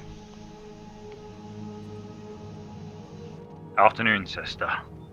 And she bows, and you can see as she looks up at you. She's very old. She has tangled white hair, looks like branches. She's got a stained linen robe, very thick. And her cloak, her robes rather, have a sort of a white texture to them, but they almost look like they refract sunlight unnaturally. The sunlight comes down through the oculus in the center room, but you can still see the sunlight sort of gleaming off of her, even though there's not really a source for it right now, which is kind of mystical. Yeah, she's got a similar bronze medallion around her neck, the symbol of the Sun Father, Suma's token. And though her face is very stern, she also seems to have this sort of kindness behind these very wizened blue eyes, and that have sort of dulled though, and aren't really shiny at this point in her life. But she kind of bows to you. And to you too, sir. How can I help you?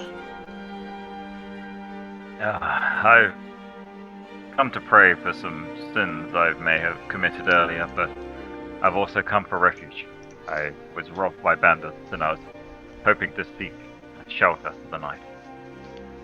Well, I'm sorry, sir, but we don't have any shelter to offer you, but you can very much ask for repentance.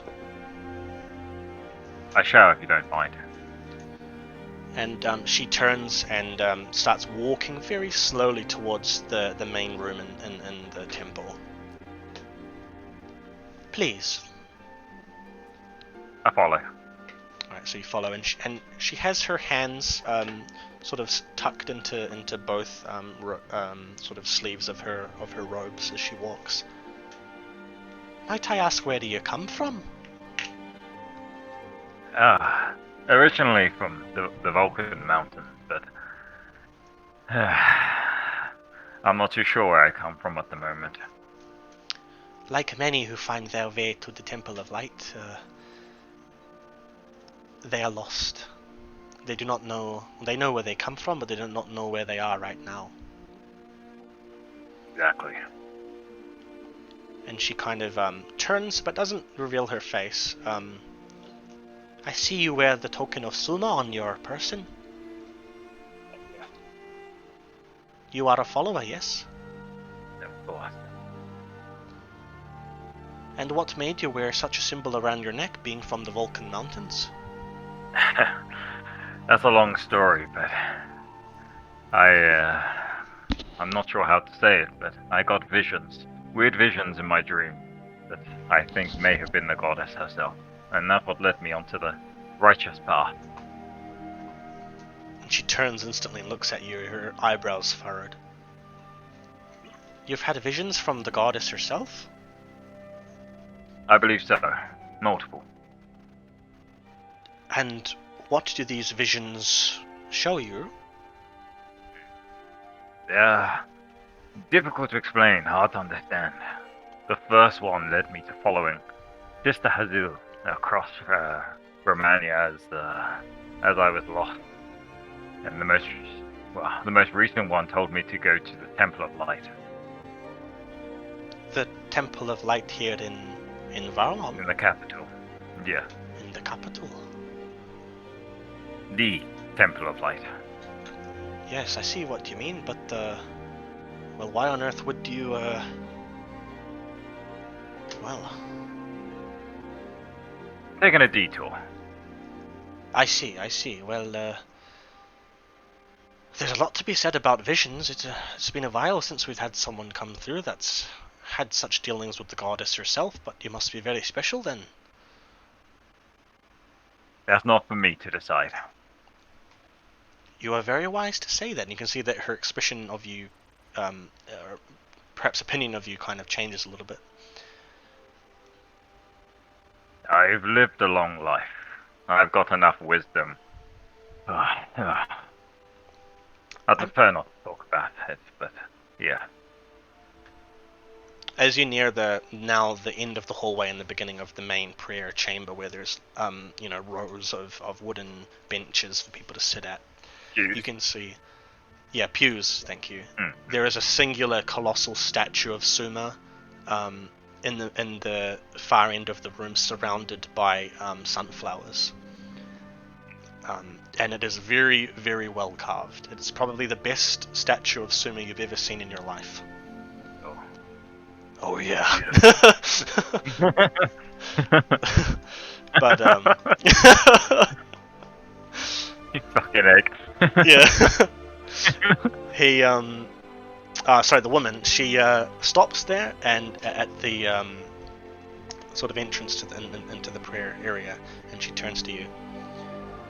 You know, this is my first time actually meeting one of your race, but I must say it is an honor. What is your name, sir? My name is Baldrick, and yours, if I may ask. I am the head priestess here in the Temple of Light. My name is Irina. Pleasure to meet you. The pleasure is mine. Now, well, you seem very tired. Would you like a bath, perhaps? If it's available, I would take the offer. Why, of course, no problem. And she kind of clicks her fingers, and two priestesses kind of stop their duties and come off and start taking off like your cloak, or if you have one, or A man can get used to this. taking the hammer off you. What was that, dear? Oh, no. Don't worry. Alright, well if you follow my sisters here, they will take you off and you can have a bath. Thank you. I appreciate it. It's been a long trek. I can see that it has, and we are very lucky to have you here. Oh, okay. I was going to give her a nod and then follow on with the priestess. Yep, she bows and she, as you walk away, she sort of calls out, "May the light of Suma guide you." And you too. And you head on off through a side door, down another hallway, into a bathing area. Now we're going to head back to Sylvain. And Sylvain, what are you doing right now? I've been wandering around looking for a possible place to stay. Alright, so I want you to roll an awareness check. Don't know how to do that. Let's see. Awareness is intelligence. I think you don't have any, so intelligence. Sorry, any awareness skill. Intelligence. Oh, that's insulting too! 10, okay. So you're looking around, but all of these buildings, except for the inn and the temple, they just look the same. It's like you're not really sure what is a house and what might be lodging. There are like signs above some of the stores, but they all seem to be selling wares and not really offering any lodging or anything like that. There's a lot of people walking around. You're welcome to talk to someone, but otherwise you can't really make out anywhere to stay. Oh, maybe I'll stop someone and ask here. Yep, just the next person you see, you just stop them. Right, the next person that you stop seems to be wearing a set of armor right now. And they're not as tall as you are, they're just a little bit shorter, but still tall for an Arelson. And he sort of stands there. Excuse me, would you happen to know where I could find some lodgings besides the tavern? He looks up at your antlers, looks down at you. Well, you'll probably be wanting the tavern, miss. No, it's much too full. Much too full? Well, I know for a fact they aren't full, miss. That's not what they said to me. Right, I know what's going on. Esther. You talked to Yes. Esther, didn't you? Yes. That woman, how much did she charge you? She asked for 100 silver. 100 silver? Yes. Oh, that hag. Come with me, miss. Oh, why, thank you. And he turns and just starts walking, trotting back with determination back to the to the whatchamacallit, to the tavern. The name is Varya Ulfric. I'm the captain here in Varlon. Oh, and I am Sylvain. I come from the capital. Ah, you're from Elmside. Where am I from? Areloth. Elmside is the capital. Am I? Where am I from? You're from the capital. Oh, yay! Yes. Yes, I am. And he turns back to you. Yeah, I could tell from your accent. You got the accent of the noble lady. Oh, I thank you. I was born and raised there. Really? Yes. Well, that's interesting. My father is a knight. Is he now? Yes. Then I suppose your mother's the Turferite then. Yes, she is. Well, that's unorthodox. It's a what?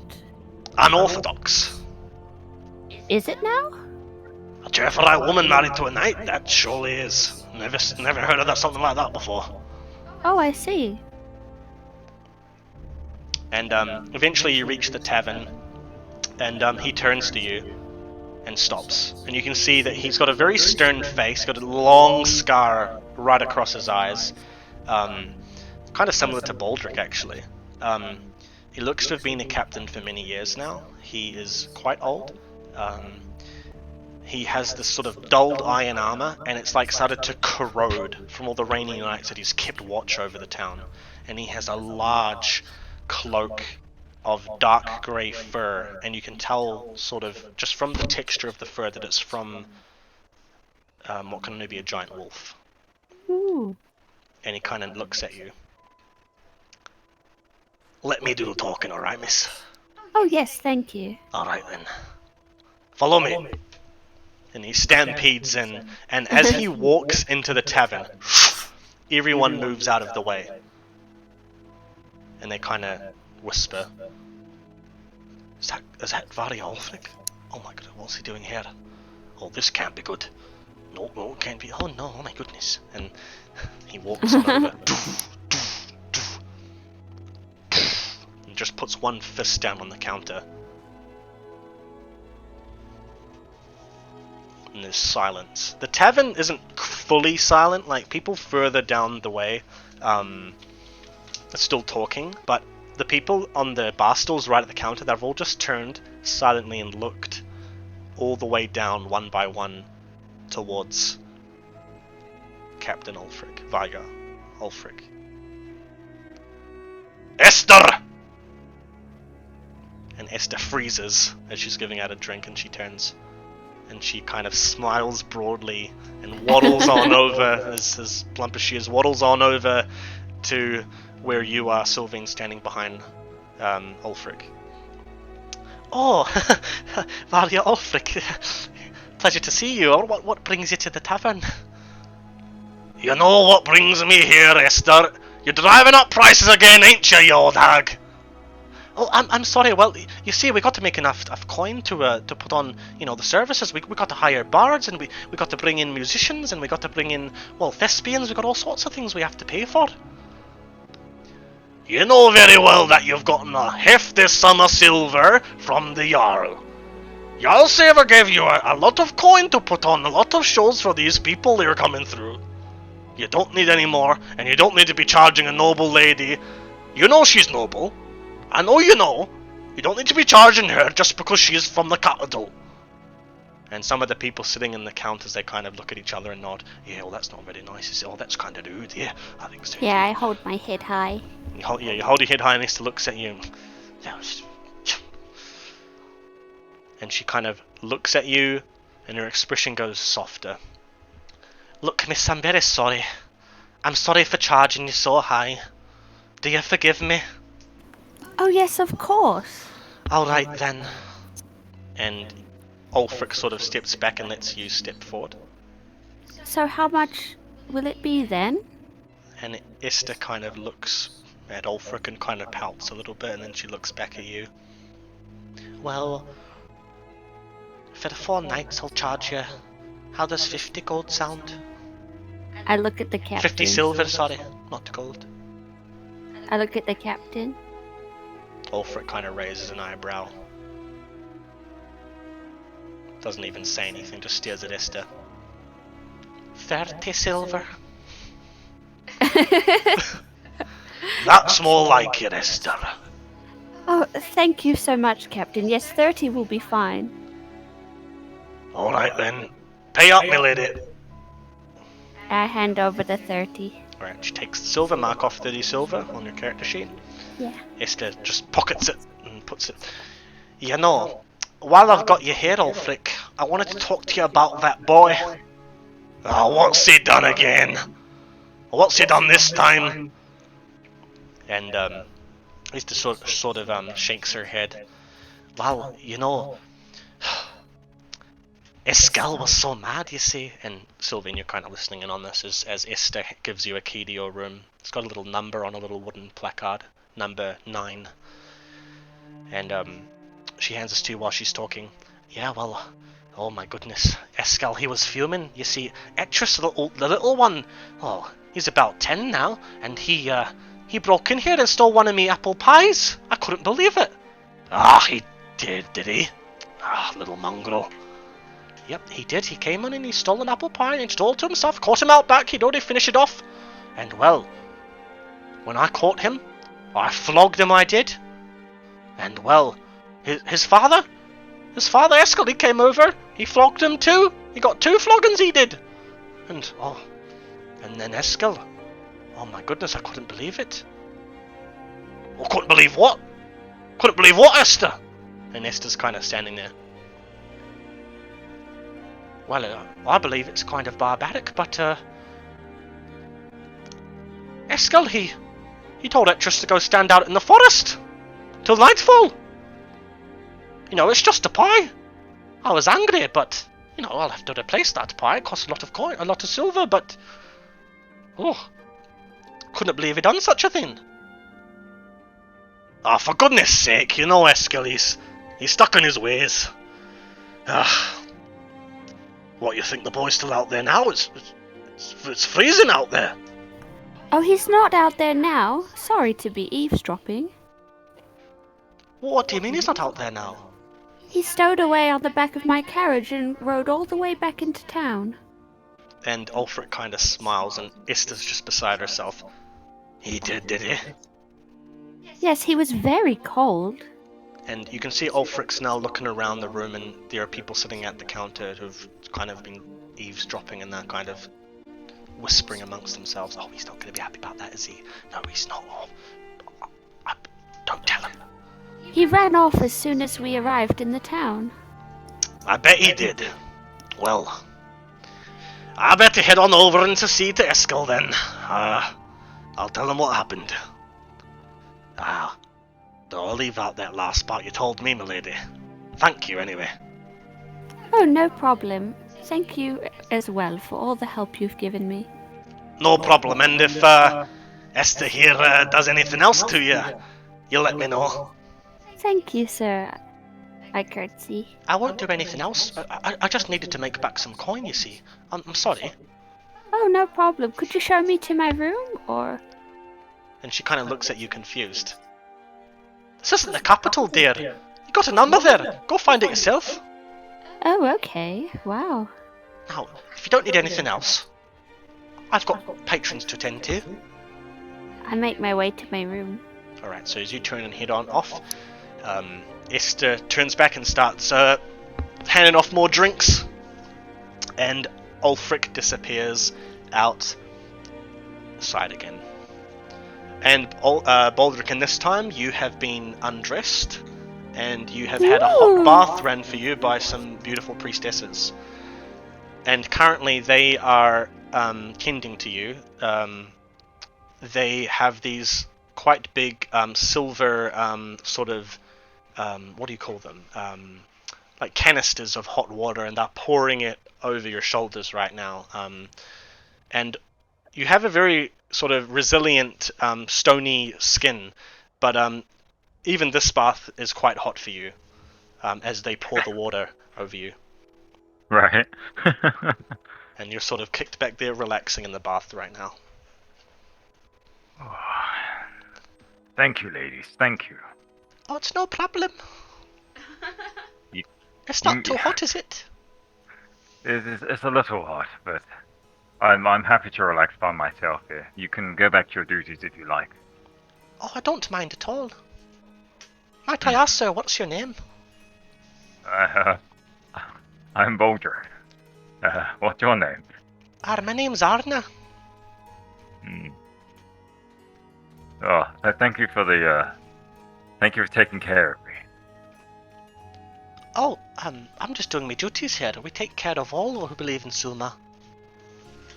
And you can see she's like a much younger priestess. She looks to be in her early 20s, maybe even younger. She's got like golden locks that sort of seem to be kept in like large buns underneath her robe, her hood. But yeah, she's also got these bandages that are wrapped around her. Her robe is sort of doesn't have the long sleeves that the that priestess head priestess Irina had. So you can see her arms, and she's got bandages around her arms and bandages around her legs. Are they like damp at all? Are they bloodied? Are they clean? What's the condition? They are of the bandages? very, very clean. Very fine linen, or whatever they appear to be made out of. They're very fine, very fresh, but they cover every inch of her arms and her legs as well, actually. But yeah, she also doesn't appear to be wearing an idol of the Sun Father on her person.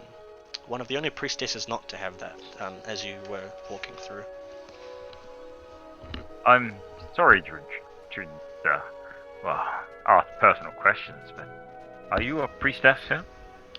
Well, of course I'm a priestess. What do you mean? You don't seem to be wearing, well, any sort of idol, and I'm not too sure what these bandages are. If you don't mind me asking, why are you covered from head to toe in bandages?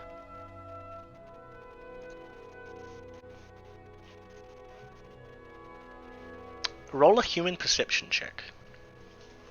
Human perception? Yeah. Empathy, human Okay. perception.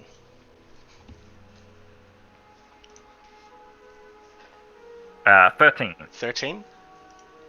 Yeah, she just instantly just sort of turns and walks on over to go get more hot water.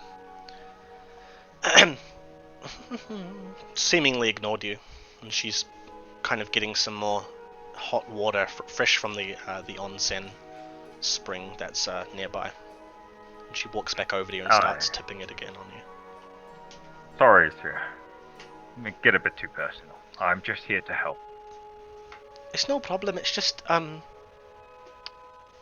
it's not every day you meet a Vulcan from the north. I'm just a little bit, well, I'm not scared, I'm just a little bit frazzled. Fair enough. And do you bath or bathe every foreigner that enters the church? Oh, not anyone. No, only those that the head priestess tells us to. Do you think there's something special about me? Well, I don't know. Those kinds of insights I'd left for the head priestess to determine, Irina. But, well, if you ask me, you're definitely unique.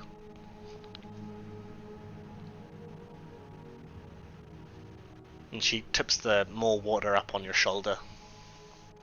Ooh, yeah, that's the spot. And she kind of points to a little scar that's on your shoulder. How did this one happen? Oh, fuck knows, love. I've been in enough battles that I can't remember what scar belongs to which. Yeah, as you said, as you like kind of swore, she kind of like jumped a little bit and almost dropped the pitcher. Pitcher, that's the word. Yeah, the silver pitcher. She kind of jumped. Oh, goodness gracious. Are you alright? Yes. I didn't mean to scare you. Oh, we're just not used to that kind of language here in the temple.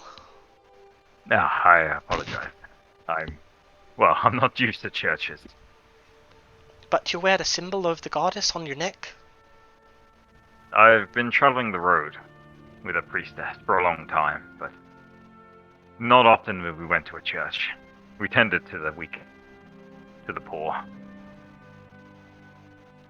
I see what you mean. This priestess, what was her name? Sister Hazel. Hazel? Yes. Do you happen to know her? No, but I met a lot of priestesses when I was training back in the capital, but can't say I've met anyone named Hazel. She must be a lot older than me. How old is this lady? She's very young. She's a woman, but you're not sure if she's late teens or early 20s. Okay. Yes, the last time I saw her was about 7 years ago. You are certainly much older than what you are now. Oh, I see. You can tell, by the way, just by looking at her, that she's not just Erelzen. See, she looks at least half Relvan. She has those sort of Mediterranean features behind the golden locks. And she kind of looks at you. I couldn't help but overhear when you were talking to Priestess Irina that you've had visions. What about them?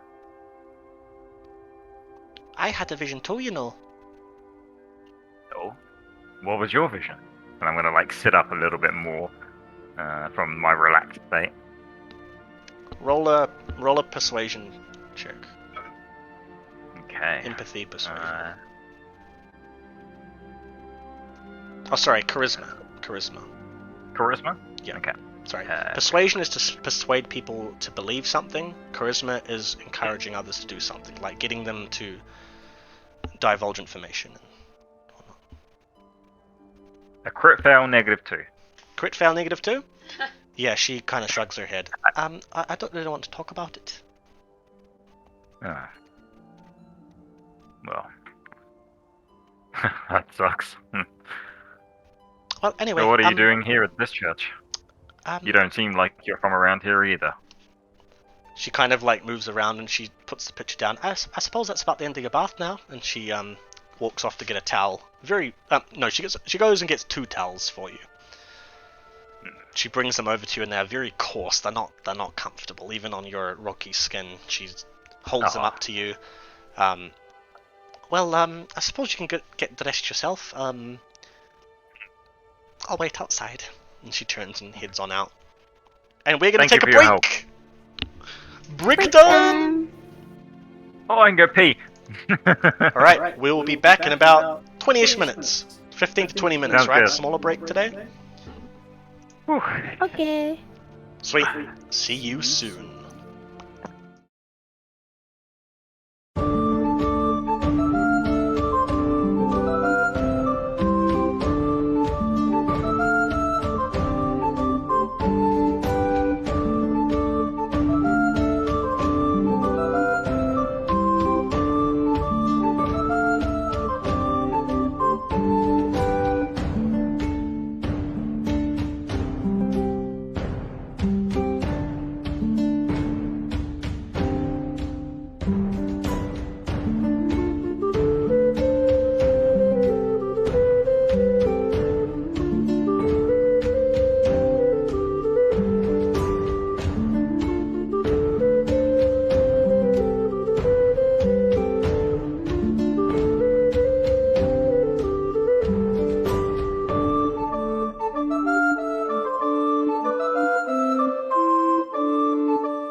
Alrighty.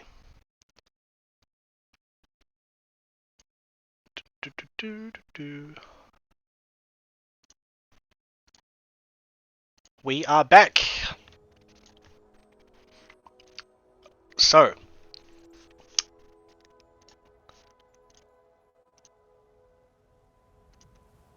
Need to change the Discord window on the Twitch stream. yeah, I saw that.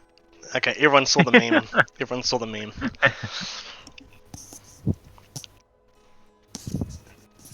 Yeah, maybe I could add What's memes. that? I could add memes to the like we'll be back soon screen. That was Chuck memes in there. yeah. That was all I could picture when that was happening. Yeah, nah, it was hilarious. That was really funny. But yeah, about an hour or two has passed now. Sylvain, you eventually walked upstairs and found room number 9, your room. And as you opened the door, you saw it was a nice little wooden room, a bed, a little nightstand. That's all. Very simple room, and you're lodging for the night. Oh, good. Perhaps not quite what you're used to back in Elmshide, but it'll do. It's a little warm inside. The heat from all the candles seemingly keep the room, and from all the bodies inside seemingly keep the room at a nice temperature. So as you're in the room, it's quite There are dead bodies in there? alive people. In my room? No, in the tavern.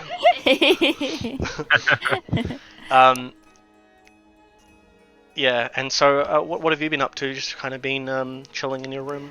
I'm like setting up the bed so that I'll be able to sleep because I can't sleep if there's a big head thing. I have to turn the pillow around the other way and stuff. Yeah. So the bed was very much so up against the wall, so your antlers would have to stab into the wall to be able to. Yeah, so yeah, I'm rearranging. Yeah. Okay.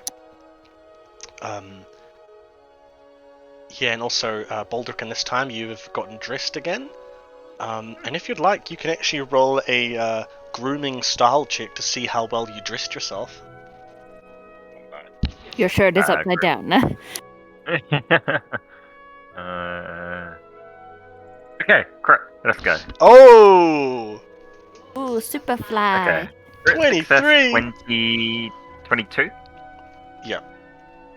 Yeah, so, you kind of put your armor back on, put your clothes on, put your armor back on, and you almost feel just so rejuvenated after taking this bath. You can't remember the last time you had a bath. You just feel great. You feel like a new man, as if you've just been baptized, you know? Yeah. And so Your annual bath. Yeah, your annual bath. You now have a +2 to any empathy checks. For how long? For a while, crocodile. No. Do I get dirty? Yeah, till you get dirty again. Yeah, but yeah, you dress yourself quite nicely as you head on out, and Anna has now left. She is, in fact, not waiting outside for you. Not really sure where she's gone off to, but in her place is the head priestess herself, Irina, and she bows as you come out of the bathing room, and looks at you and smiles. Are you finished in there?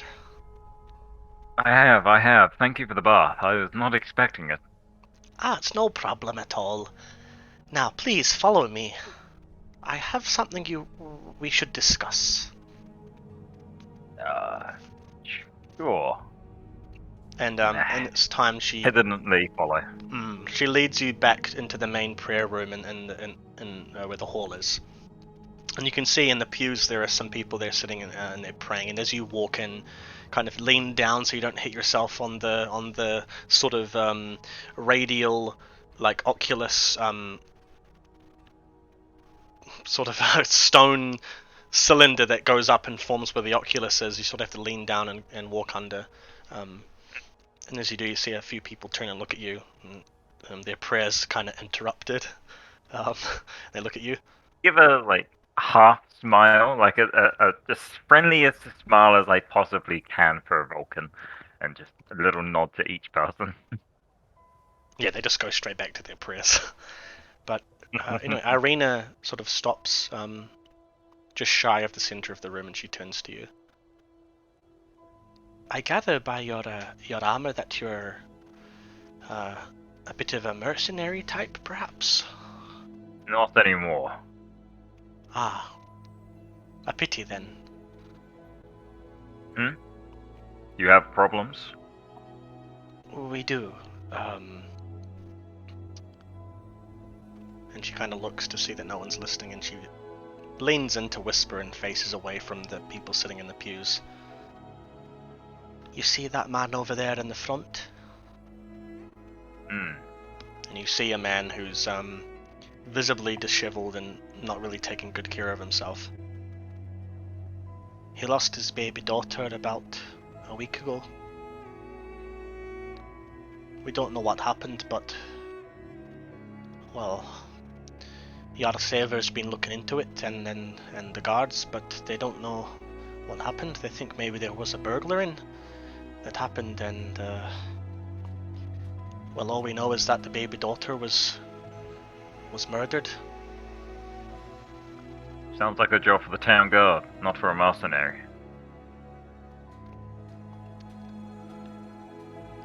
What else is there? Can't be just that simple. And she kind of leans in even closer. We think it was a monster. The guards don't want anything to do with it.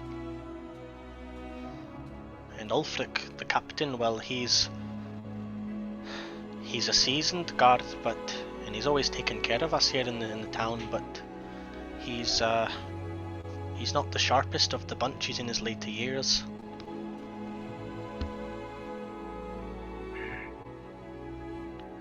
I see. Would the captain be the person I'd go to get some more information? No, you'll want to be talking to the Jarl, if you could help by any way. If it is indeed a monster, and well, if it did indeed get into the city, into the town, we'll want to be finding out how it happened, and if the monster can be killed. I'll sort of step a little bit away from her, just so she's not as close, and I'd like to grab her hand and hold it up.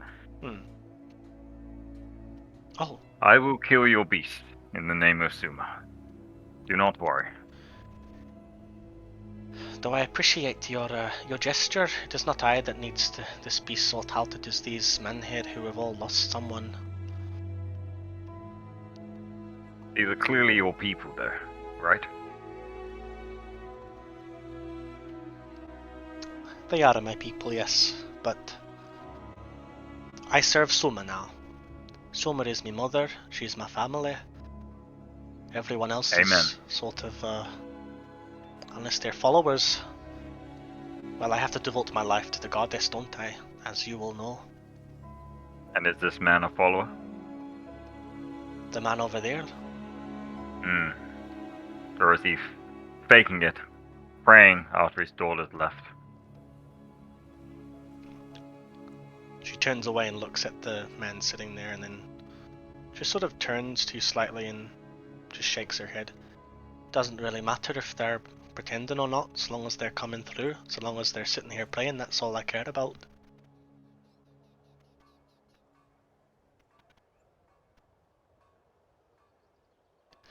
I understand. She kind of adjusts herself and sort of adjusts her robe a little bit.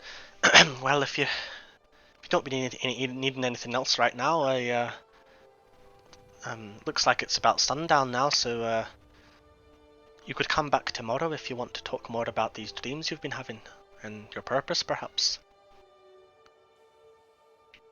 I'm not too sure what more information you can give on them that the Sister Hazel gave, but if you happen to know about visions, then maybe of some use. But right now, shelter is my main concern. Yes, well then you want to be heading to the tavern. They're the only place that let people hole up there, but as for... Do you happen to know how much it costs a night? No, I don't, I'm sorry, but as for your dreams, Baldric, well, it wouldn't be me helping you out, it would be the goddess herself. I simply exact her will in the world. Then I shall return tomorrow. I look forward to it. May Likewise. the goddess guide your way. You too. Good night. She I'll head out bows. to church.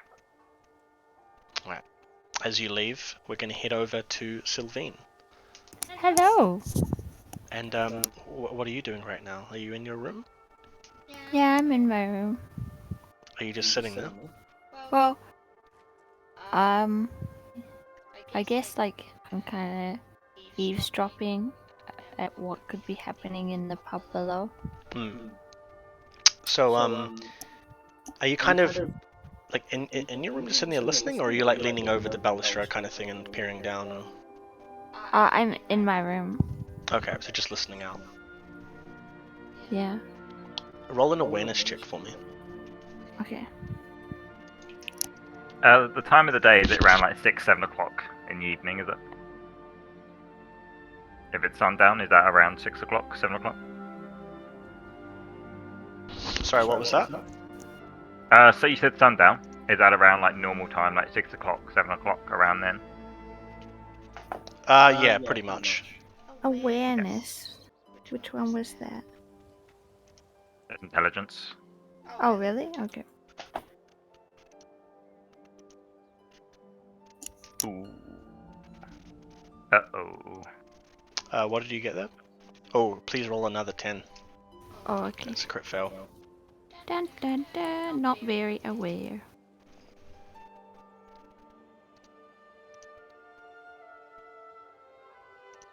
Ooh.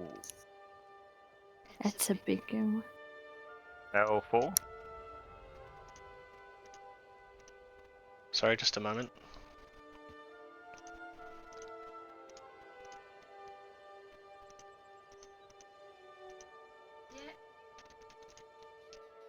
Yeah, I guess she's not very aware because it's like through a door and there's so many people. Yeah.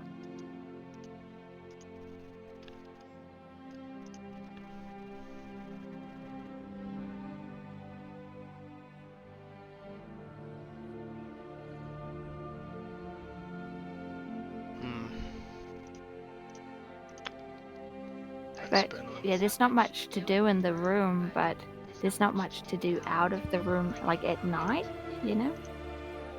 Drinking, gambling, making friends. Yeah, that's not very interesting for her. All the things a noble woman does, you know? Yeah. Just destroys her reputation in one night. Yeah, Go hard or go home. You got a 4, was it? Yeah. Fail. Yeah, you just hear literally a cacophony of different voices, but you can't really make out anything.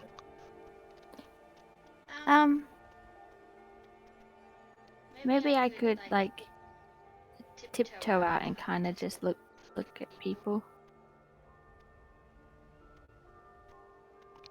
Alright, as you kind of lean over the balustrade sort of thing, looking, you know, past the large chandelier and down to the crowd, you can see that a figure has walked into the tavern, and people, similarly to Ulfric, have parted ways a little bit. And this figure's looking around. And he's throwing his hands up in the air. And you see Esther down in the little counter point up to your room. Oh. And then you see the man who's walked in, and he's wearing all these like heavy furs and what looks to be sort of hunting garb, and he looks directly at you. I walked down the stairs to meet him. Okay. Alright. As you start to walk down the stairs, this man is bounding up the stairs towards you. Oi, you! Yes, what is it? You stay away from my son! And he walks right up into your face, looking up at you slightly, and he points at you. I wouldn't get too close to me if I were you. Roll an intimidation check. Let's see. Go here. Roll. 1d. What's that under? What I believe. What was it, sorry? At will. Intimidation. Yeah. Nice. Oh! He backs off a little bit and actually looks up at your antlers now that he can see them a bit more clearly. And look, you're an outsider. You got no business talking to my son. Who is your son? Well, I heard that you picked him up from the forest and brought him back here. I didn't pick anyone up. Roll a persuasion check. No, a... Yeah, okay, persuasion.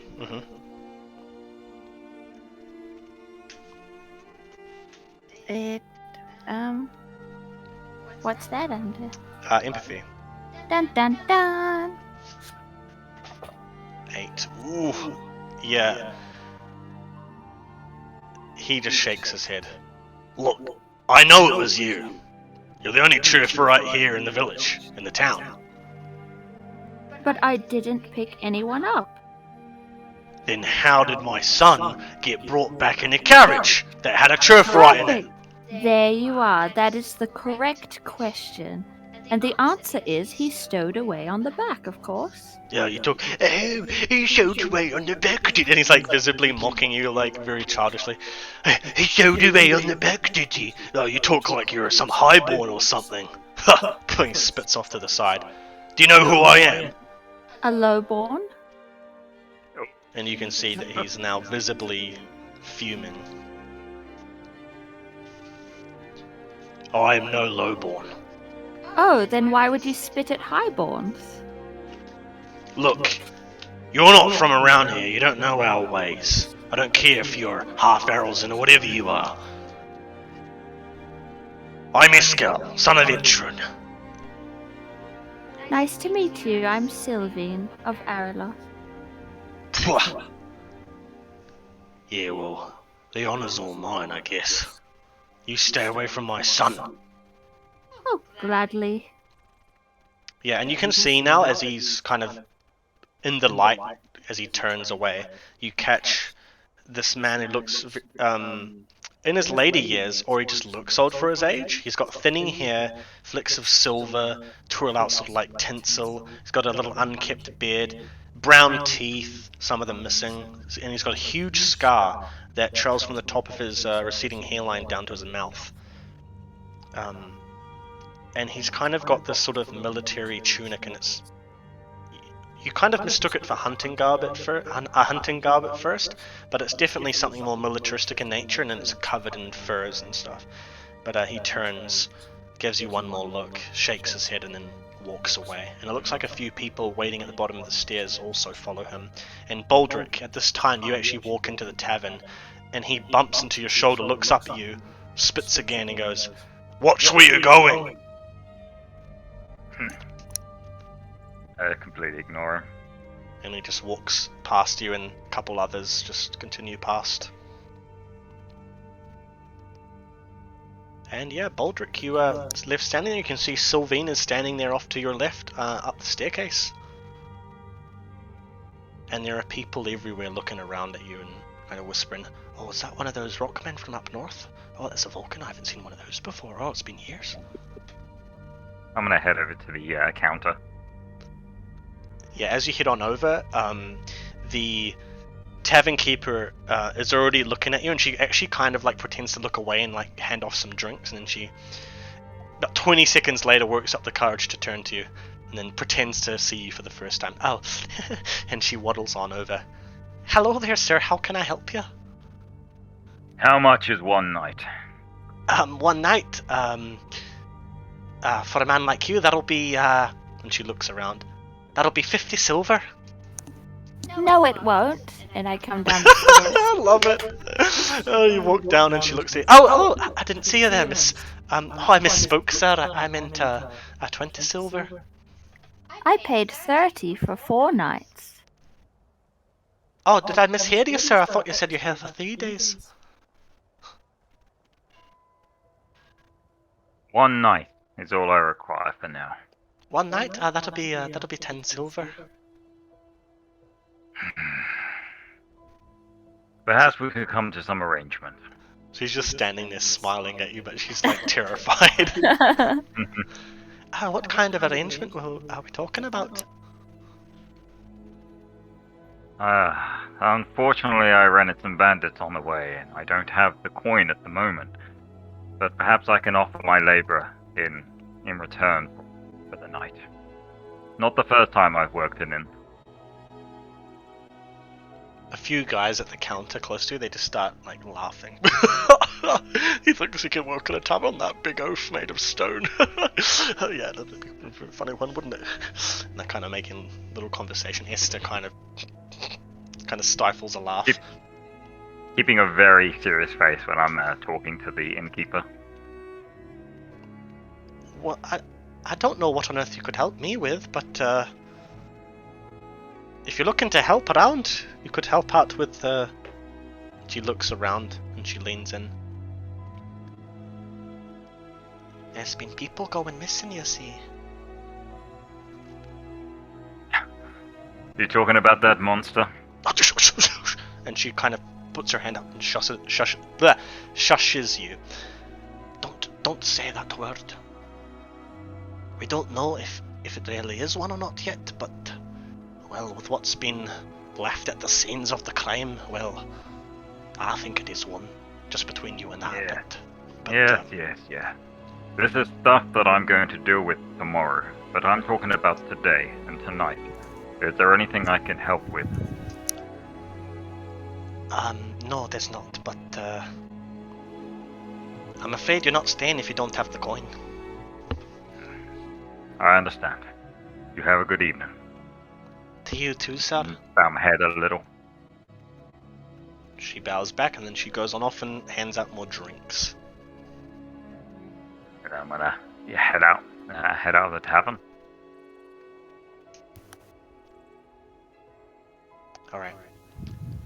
So you turn and walk through the gates. Walk through the doors. Sylvain, what are you doing? I'm gonna sit at the counter and see what drinks they have, but not alcoholic drinks. Oh, okay. You lean into the counter. What are you looking at? You're just looking at the drinks on the display, or? Yeah.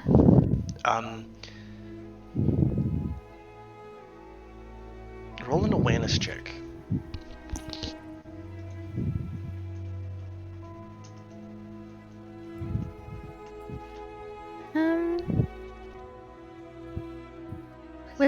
Was that? Intelligence. Oh yeah. Nice. Yeah, just scanning the drinks on offer, there is nothing non-alcoholic. There is just a variety of meads, sake, and whatever else, like fermented, just whatever, but there is nothing you can see that's non-alcoholic. Okay. I shrug and I go back to my room. Alright. As you head back up the stairs to your room, we're going to head over to Baldric. What are you doing right now? Is there, as I was walking through the town previously, are there town guards just in and around the streets? Roll an awareness check. Okay. And I'll give you a -2 because it's quite dark now. Okay. Awareness 6. That is an 11.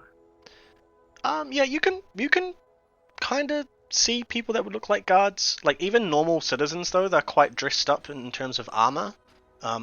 But you can kind of make out what you think are guards because they have, like, swords. They're very clearly armed at this time. But they could just be hunters returning from a hunt or something. I'm going to approach the closest person to me that I believe looks like a guard. And, yeah. Excuse me. You a guard here? Am I a what? Guard. Are you a town guard? I suppose yes. Would you happen to know if the Jarl is still taking people at the moment? When does he retire for the evening? Retire? What does that mean? When does he stop seeing people? Oh, No, this is normal seeing time right now. You can head on over to the Jarl's hut if you want. What direction may that be?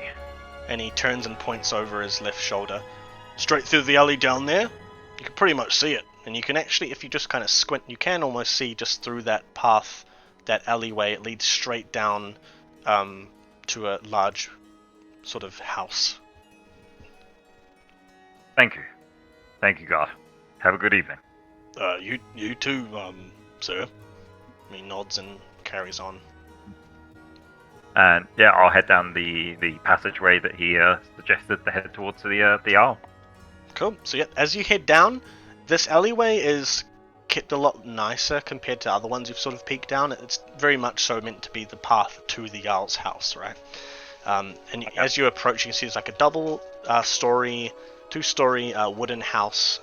Kept a little bit nicer compared to the others. Looks like it gets washed down with water, at least once a week, so keeps off a lot of the weeds and whatnot.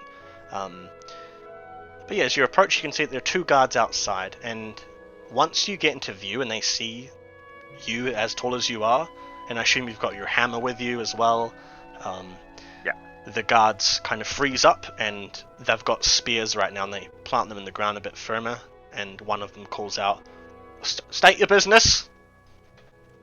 Request an audience with the Jarl. "What for, may I ask, sir?" Oh, I hear you got a monster problem. Two guards look at each other, and then they look at you. "Yep, that'll be about right." And they move out of the way and just let you through. Thank you. Cool. Head up on to the building. Yeah, so you have to kind of duck your head down to get in. But once you're inside, you can see that it's this very long hall, not unlike the temple actually, except this place is just composed entirely of wood. But there are all manner of mounted heads of beasts all along the walls, down to a kind of, not quite a throne, but just a chair. A chair on a raised stone platform where an old man is sitting. And you can see that he's conversing with a couple of people, but then they turn and leave. And there are two guards either side of him, about 5 meters apart. Yeah. As I get closer, I would like to then drop my hammer down, and then get down onto one knee and show some respect towards him. Alright, as and you then kneel wait down. for him to speak first. Yeah. Once you've knelt down, he kind of notices you after about 20 seconds. Turns to you. "Oh, yes, stand up, sir, stand up. Come. Yeah. I'll leave my hammer on the ground, and then I'll approach him. Who is it that approaches the Jarl?" My name is Baldrick. Thank you for seeing me. "No titles, Baldrick?" I don't need no title. Not anymore. "Right, I see. Well, I am Jarl Seva, the Jarl of Varlon." And as you approach, you can see that he is in his twilight years, but he's definitely wearing the finest regalia in the whole town. He's got patches of fine greens, yellows, and reds, and then atop his head is a makeshift crown that looks to be composed of small antlers. Fitted at the top, above his head, on top of this little crown, is a little cobalt-coloured gem, and it sort of glitters as you approach. He's got a rounded face, but he's got sunken eyes, greying hair, and lips that are kind of even more wrinkled than his cheeks are. And he looks at you and slightly smiles a little bit. And he's got a peppered beard as well. "What is your business here, Baldrick?" The head priestess told me you got a monster problem. I'm happy to deal with it, but on two requests, or two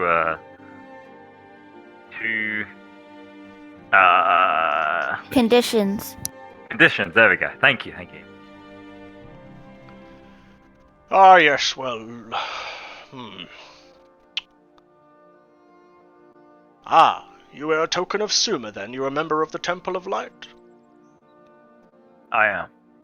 Ah, well, it's good to have a man of the faith here in Varlon. We get a lot of marauders coming through, you know. Anyway, yes, yes, we have a problem here in the town. Children have gone missing as of late, as I'm sure you've already heard, seeing as you're here. Yes, well, terrible, just terrible, but, we need someone to take care of it, and you look like you handle yourself alright, but,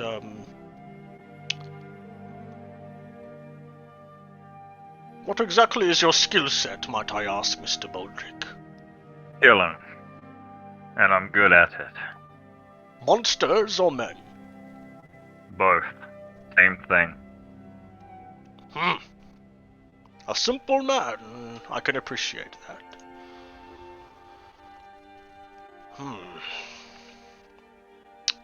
What are your conditions, Mr. Baldrick?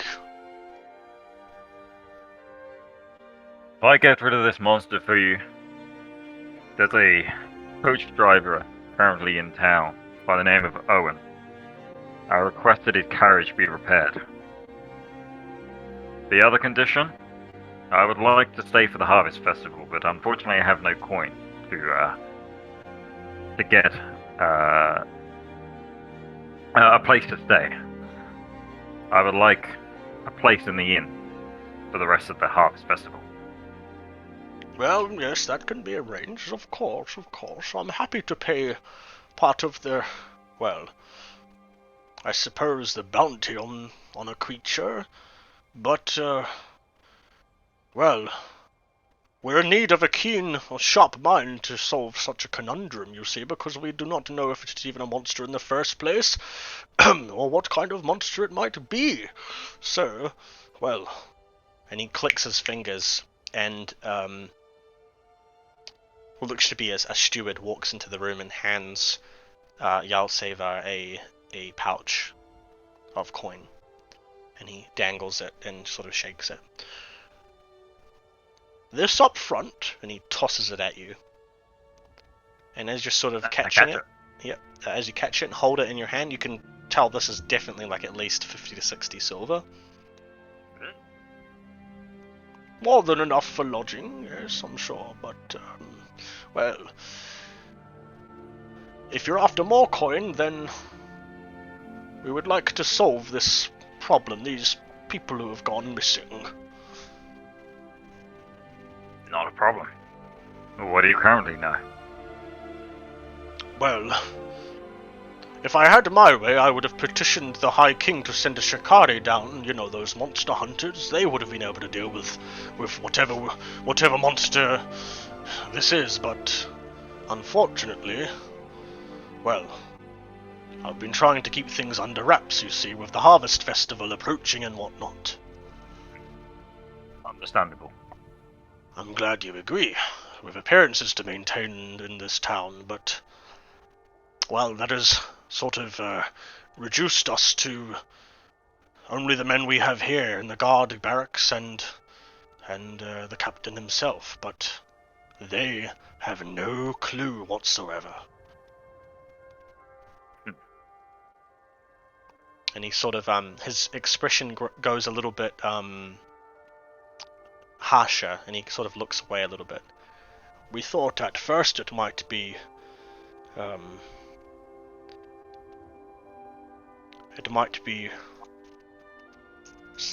those Drakids that attacked a few decades ago. Do you know of the Blood Moon butchering, Mr. Baldrick? Can't say I do. Care to enlighten? What's that, sorry? Speak up, sir.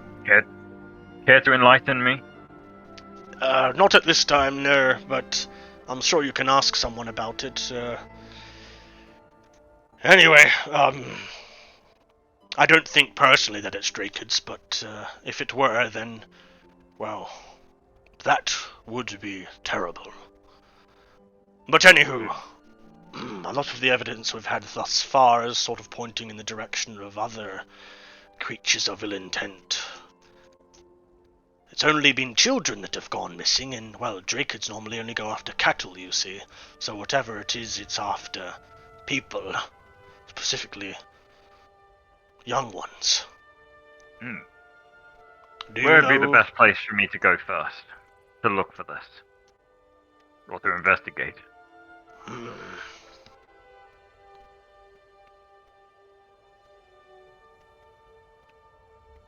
Not that they would be interested in talking to you, but I'd recommend checking in on our local apothecary. She's a strange woman. I believe she's an Elvan. Her name's Elvin. She might know a bit more, but she sort of keeps to herself. She lives in a hut just outside the east exit of the town. I'm sure she would know something.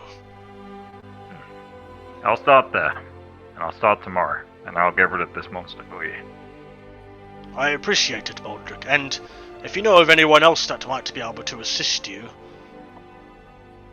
tell them there's silver in it for them.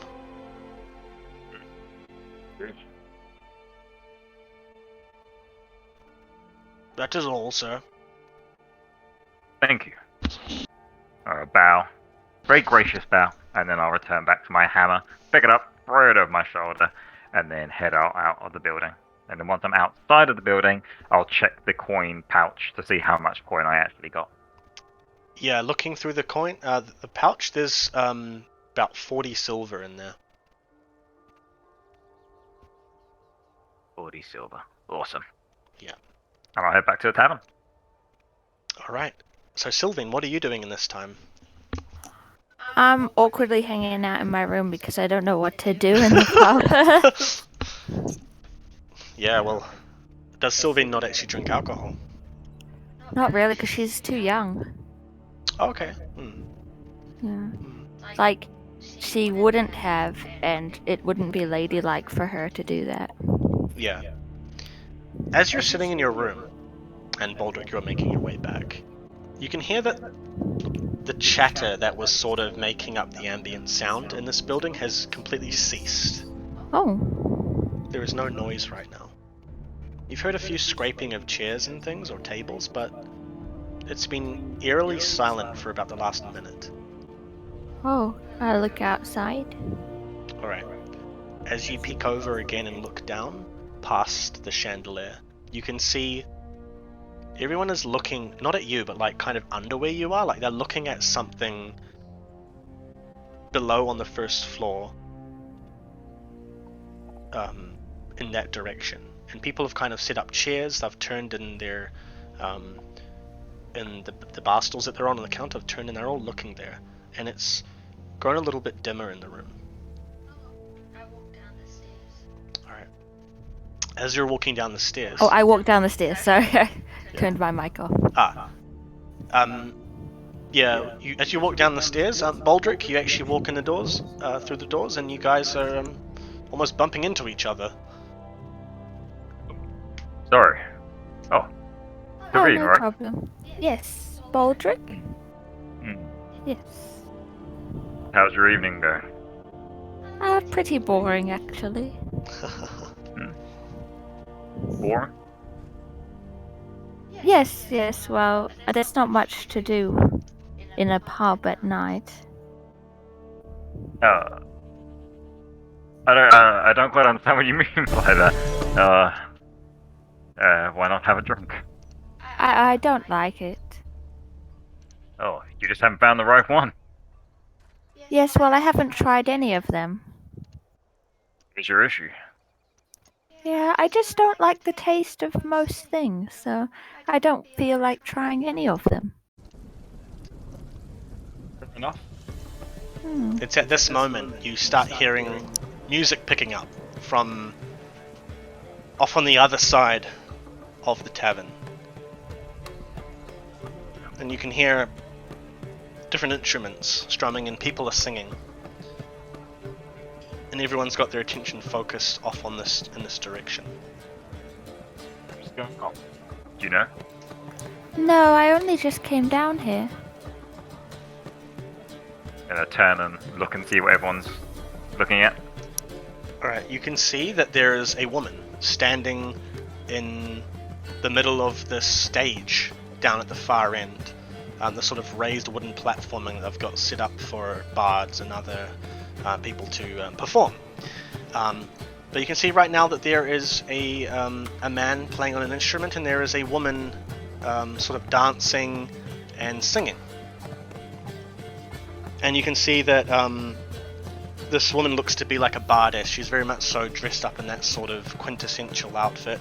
She's got a tight brown corset with all of these buckles that seem to be adorned with like a gold filigree. And over her front she's got this sort of lightish red blouse that has a few too many buttons undone at the front. The shoulders of the blouse sort of billow out into like a Relvan design. And she wears a long flowing green dress that covers her legs all the way down to the ankles. Looks almost sort of western, sort of erosion in the appearance. And she's got a very pale face dotted in orange freckles and the eyes of pure emerald. And she's dancing and singing as a sort of sun-kissed Elven sits there playing on a strange instrument. And the crowd is just utterly transfixed on them as they perform. I kind of go towards the staircase and lean on the railing and say, "Oh, I don't feel well."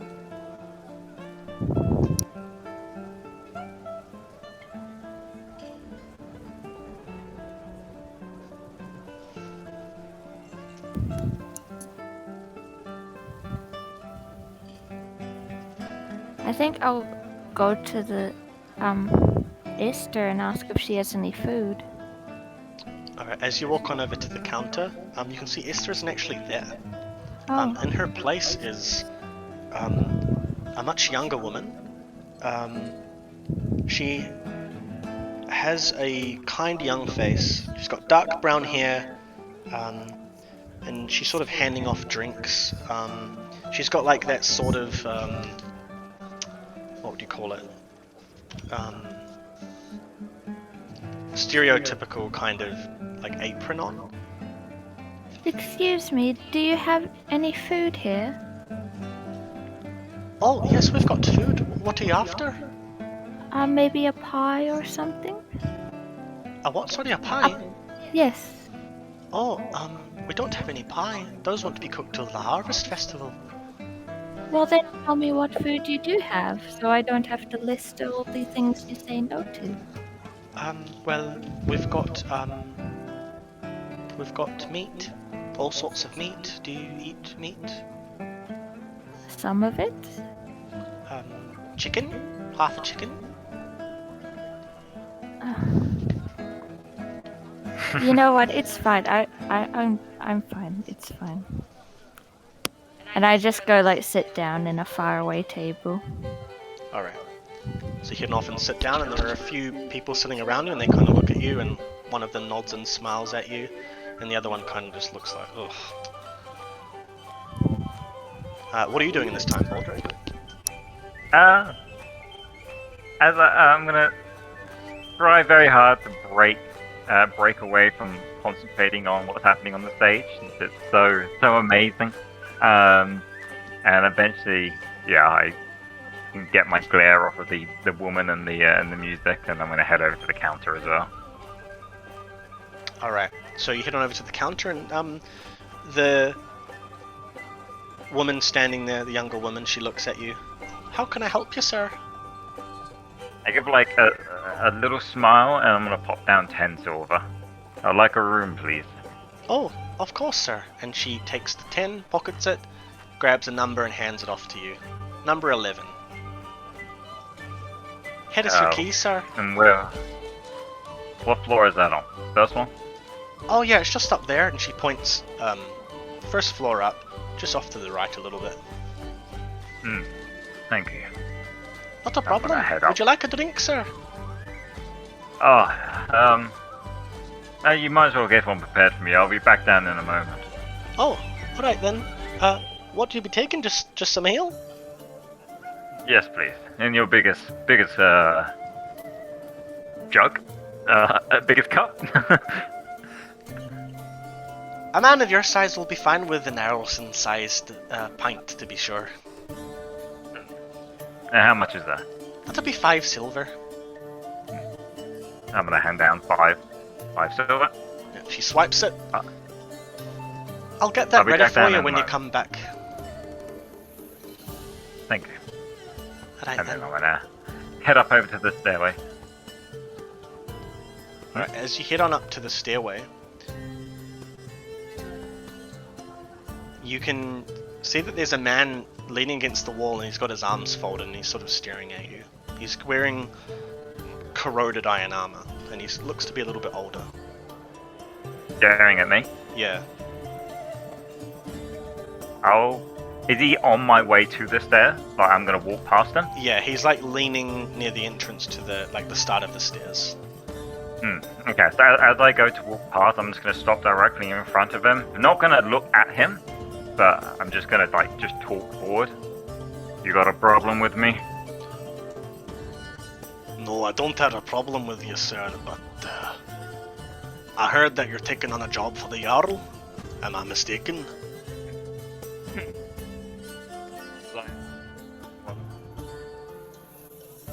Sorry, your voice cut out. Suppose I am. What of it? Tread carefully here in Varlon, sir. Just a word of advice. You know something I should know? I know too And I'll much. turn and look in. I know too much, friend. Perhaps we should have a drink. I'll think about it. Not sure if I trust you yet. Is there like a table that I can see that is sort of like free? Roll an awareness check.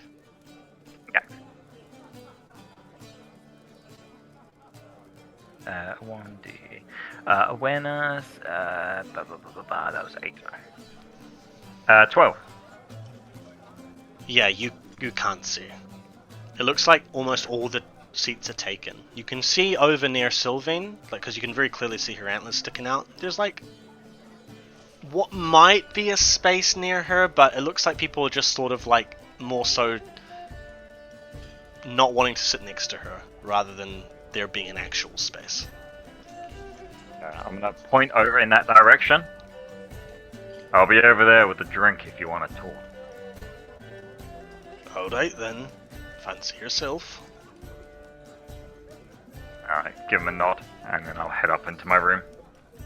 Alright. As you head up, we're going to go head over to Sylvain. So, in this time, Sylvain, the man who helped you earlier, Varya Ulfric, he actually comes over and looks at you, walked on over to you, and he sees you and tries to catch your attention. Oh, good evening, sir. Hello there, miss. Nice to see you again. Yes, nice to see you here. And he, people almost part just to make a space for him, and he hops on and his armor sort of jostles and makes a lot of creaking as he sits in. I suppose this is where everybody gathers in the evenings? Yes, well, especially this time of year. They got some great performances on. Oh, really? Yeah, you don't hear the music. Oh, yes. It's great. Something the matter, miss? Oh, I just don't particularly like cards. Ah. Well, I know why. You do? Yeah. Oh. Why? Because they're bards, and he just starts cackling. Ah, that's so annoying. I could just strangle them, you know what I mean? I do, yes. Yes, well, I was meaning to talk to you. You see, I noticed you came into town with that big stony fella. Oh, yes, we had the carriage, yeah.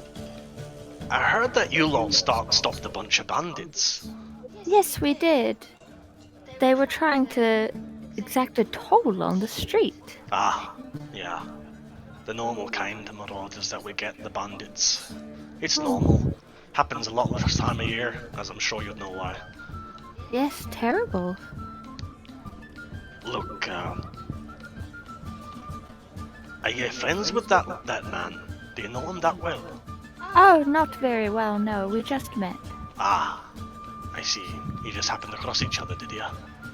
Yes, yeah, he was on the way to this place as well. We were both on the way to the Harvest Festival. Right. Well, look, I feel like I can trust you, but I'm not really sure on him, and he's taken a job, from the local, Jarl Seva, we call him. Oh? Yes, and, well, I also heard, what happened to those bandits, and what you did for that little boy. Oh, don't mention it. He leans in and sort of whispers. You a sorcerer girl? Well, yes, a sort of sorcerer. And he leans in even closer. You see that friend of yours, he took a job, as I said, trying to find out what happened to those missing kids. There are missing children? They're all, yeah, a few of them. Then why would a father leave his child in the forest? Well, that's a problem for Eskel and his son. I don't really try to get mixed up in things like that. Those are the old ways, and I don't impede on those. So what's happened to the other children? They've either been taken or they've been slaughtered in their beds. Well, surely you would know. You would find the bodies. No, I mean, they are either taken or they are slaughtered in their beds. Both? Yes. Oh, that's awful. Yeah, there's nothing worse for a mother to come home to than finding her children slaughtered in their cribs. Well, that's what we're dealing with, and that's why, well, many believe it's a monster of sorts. Has anybody seen it? We've heard rumours here and there, but nothing that we're absolutely concrete on. We could be getting a lot of people just seeking attention. There's been tavern talk of all sorts of monsters, miss. Well, with the Harvest Festival starting, there will be a whole lot of families and children coming. It could be so dangerous. Exactly. That's why we're keeping it on down low, if you know what I mean. So, what would you like me to do? Well, we don't have many sorcerers coming through here into Varlon. I'd appreciate it if you could, perhaps look into it. Well, yes, I would be happy to. I wouldn't know where to start, though. Well, I'm to be talking to someone in about a moment, your friend, actually. Perhaps we can talk together with him about it. Oh, alright. Alright then. So Baldric, you've headed up to your room, right? Yeah. So I've headed up, unlocked my door, inspected it, just to make sure it seems good enough, like safe and secure. I'm gonna pop down my hammer. I'm gonna undo a couple of my straps, so I'm a bit, well, not bogged down by all the furs and whatnot. Now that it's a bit warmer in here, a bit more casual, and then I'm going to head on down, back down the stairs, head over, pick up my drink, and then head over to the table that I saw had a space. Yep. So you head on over and you can see that this space is right next to Sylvain. Yes. Across... Just seat taken? Oh no, please. Thank you. Oh, it's been a while since I've had one of these. You're a fan of You want Areloth Ale, are ya? Hey, is this the guy that I was talking to at the stairs? Yep. So you decided to join me, eh? I've told your brief acquaintance here about what's been going on, what you learned from the Jarl. I told her that she could join you and hopefully look into it. Oh, well, I mean, the more the merrier. They all said there's more coin in it. Yes, exactly my thoughts. Yeah, I bet he did. You Well, don't seem like the person that's after much more coin, though. You seem to be like, money isn't a problem for you. You mean me? Oh no, I meant the more the merrier was my thoughts. No, coin isn't much of an issue. Appreciate the help. Yes, I'll appreciate your help. well, anyway, Hmm? Oh, so where should we start? well, you're welcome to go talk to any number. I got a woman. You've got a what? A woman. Absolver, I believe. Lives out in a hut out the east exit. They all said to go check with her. Ah, the apothecary. Right. That's the one. Well, just be careful around her. She's a bit of an odd one. No. Odd one. As in. She's just odd. Aren't we all odd? Well, I suppose this is the first time I've seen a Vulcan and a Cherphorite walk into an inn together. Sounds like the title of a bad joke. I'm not odd.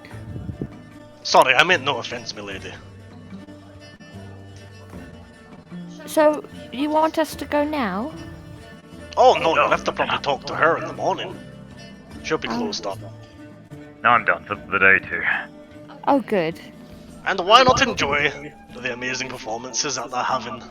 I mean, just look at that. And he points over to the bardess and the bard dancing and playing on stage. You know of them? They play here often? Oh yeah, they come here every year. That's Lilia. She's amazing. I'm a big fan of her. She's irrelevant, but I don't mind. Her playing is beautiful. And the elf on with her, his name's Vandrel. He's a bit of an odd sort, but he's just as talented as she is. Odd indeed. I mean, look at the size of that hat. That's a bit random. Yeah, I don't know where he gets that from anyway, but yeah, they come here every year. They're a traveling couple. That's nice. Delightful. Anyway, I'm heading off for the night. I've got to go see to my guardsmen, but I appreciate it, both of you, for being interested in helping this town. I appreciate you informing me. Alright, I'll be taking my leave then. And he chugs the rest of a drink nearby, not even his drink, he just chugs it, and then pushes it away, stands up, bows, and leaves.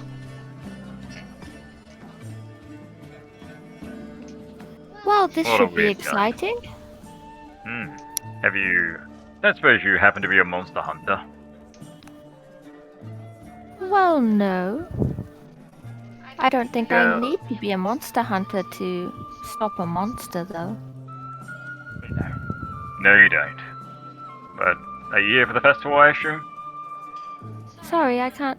Oh, a first hall. It's so loud in here. Yeah.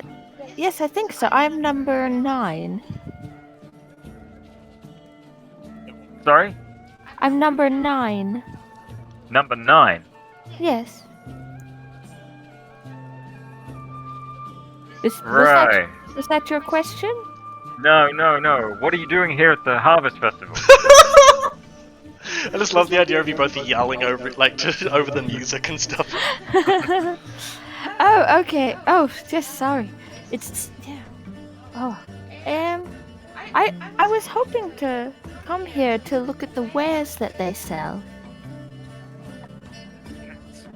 Surely you'd find better stuff in the capital.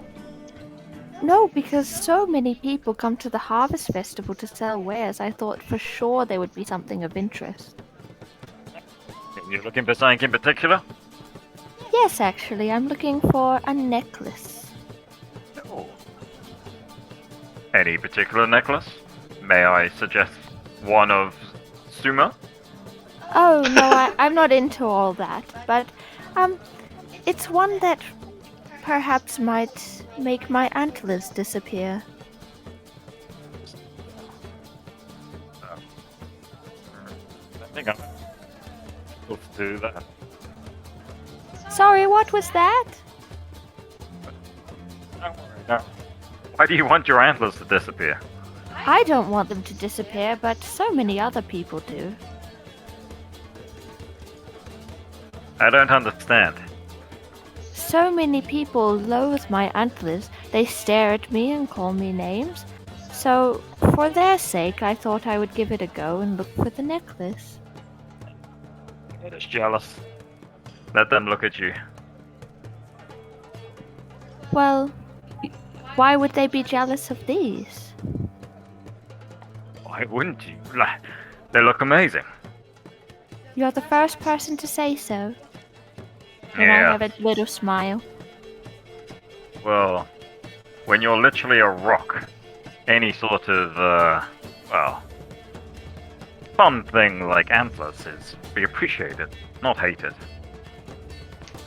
Is it possible for you to grow antlers or anything?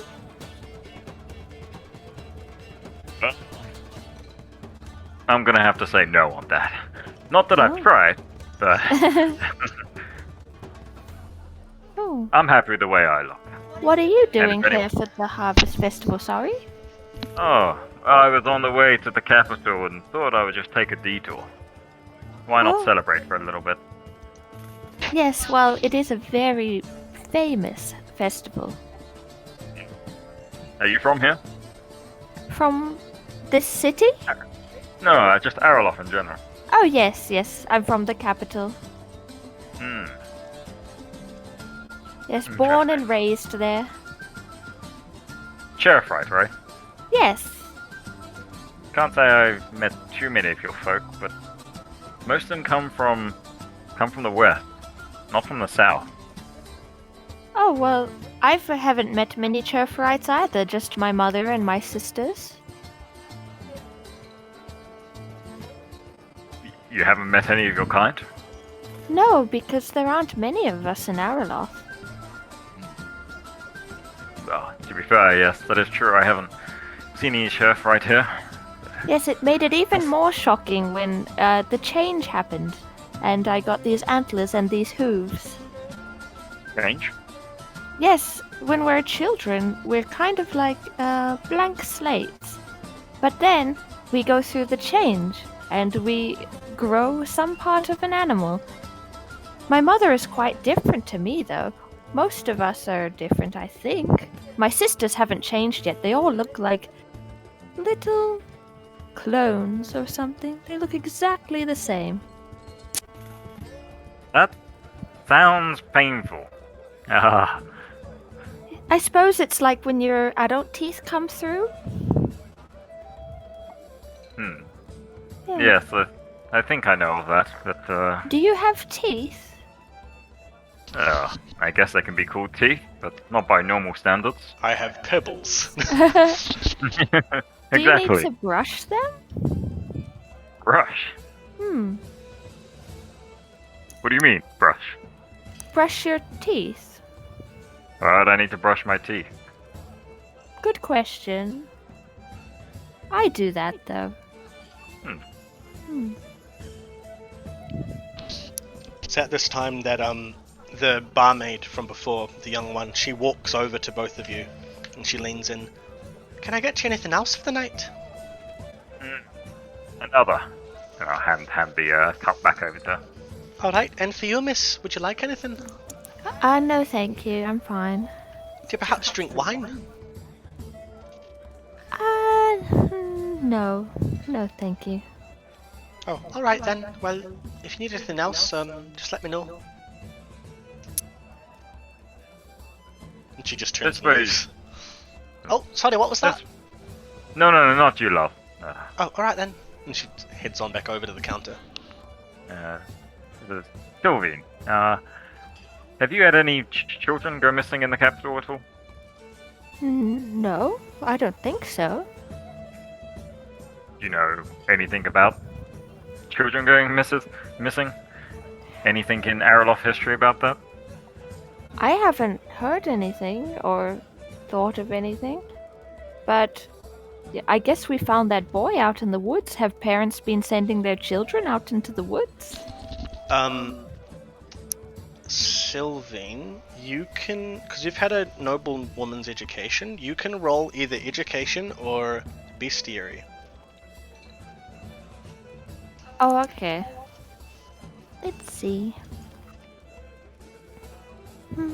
Keeping secrets from me, are you? Secrets from myself. Yeah. I just repressed it. What's education under? Education is an intelligence skill. Cool. Oh, critical fail! Alright, roll another 10. Are you sure you haven't drunk anything tonight? Alright, 6. Yeah, you have no idea. That's good because I said that. It doesn't even jostle any memories or anything, it just, yeah. Yeah. That's a shame. What about you? Where are you from? I'm from far north.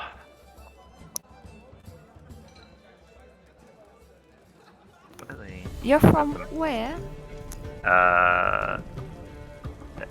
Let me just bring up the map. What's the mountain range called again? The Vulcan Mountains. Is that just what they're called, the Vulcan Mountains? Yeah. I'm from the Vulcan Mountains, far north of the continent. And what do children of your kind look like? I don't understand, sorry. They just look like rocks. And have any of them gone missing? Oh, not mysteriously. There's always a cause. Oh, okay. Yes, well, it'll be interesting to talk with the woman in the apothecary tomorrow. I'm a little worried when he said that she's an odd person.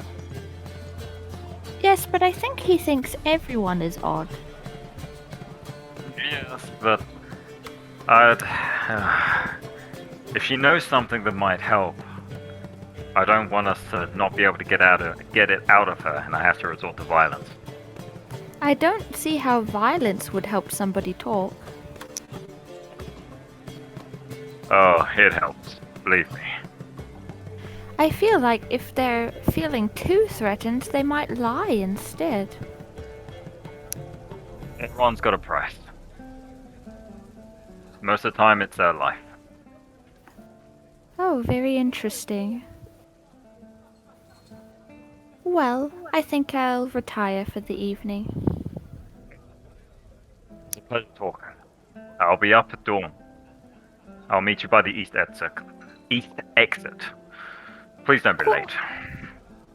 I'll be as early as I feel, but okay. Good night. Good night. Alright, eventually, I'm gonna- you guys make your way back to your rooms. And slowly, the evening rather, draws to a close. And the music begins to die down.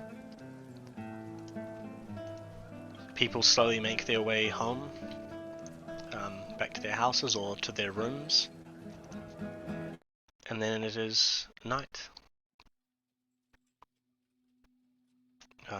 Though the day is nearing its end, you both have had a very eventful day,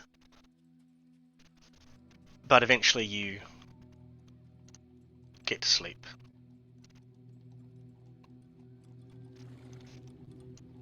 And it's about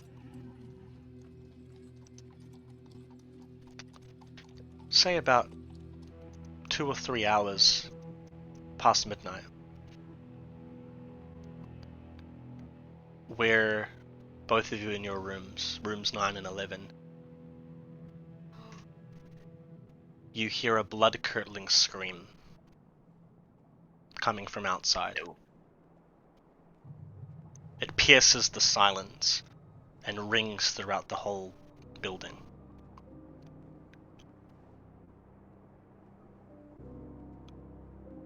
And then you hear doors opening and what's going on? Whispering, people holding lanterns and peeking out of their doors. What was that? Do you hear that? There's a woman, I think. Someone should go out and have a look. I come out of my room too. Alright, you come out of your room. Are you wearing like a nightgown or something, or what have you got on? I'm wearing my same outfit. Okay. You come out, and Baldric, are you coming out as well? Yeah. Not with my hammer, just coming out normally.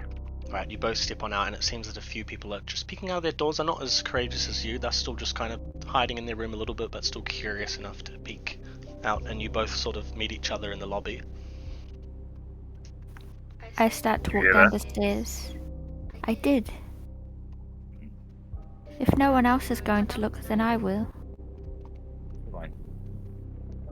As you head downstairs, you can see that the performances have ended. But there are still like a couple people, maybe about 5 people throughout the whole tavern who are just sort of sleeping on the tables, and no one's bothered to sort of pull them off and get them home. But you can see that Esther, the old, middle-aged tavern keeper, she's crouched behind her counter, just peeking over the edge. And then when you guys come down, she looks at both of you. Don't go out there. What's going on? I don't know, but... Oh, and she just disappears back below the counter. Can I look out the window? The window is glazed, Oh. so any windows you can't actually see out. But you're welcome It's to gonna open hit the doors. Yeah, I'm just gonna head over to the door and open it up. Alright, as you pull open the doors, very easily you can just shove both of them open. You can see a small crowd of guards have gathered around something in the middle of the road. And at this time, all you can see really is just black, just the darkness of the street. You look up, you can see the beautiful blue and green auroras that sort of play throughout the night skies almost every night in Areloth, that are sort of casting a small ray of light down into this space, as well as the pyres above these wooden stakes. And the guards sort of cluster for a moment, and they start to disperse, and they're looking around. They've got the weapons drawn. Some of them are holding lanterns, others have got lanterns attached to their belts, but they're walking around. And you can see, as they part, Ulfric standing there with a hand to his forehead, sort of rubbing it and shaking his head. And as they part, you can see a woman torn clean in half, her inside strewn across the street. And that's where we're going to finish for the night. Nah, we'll just carry on. How about now?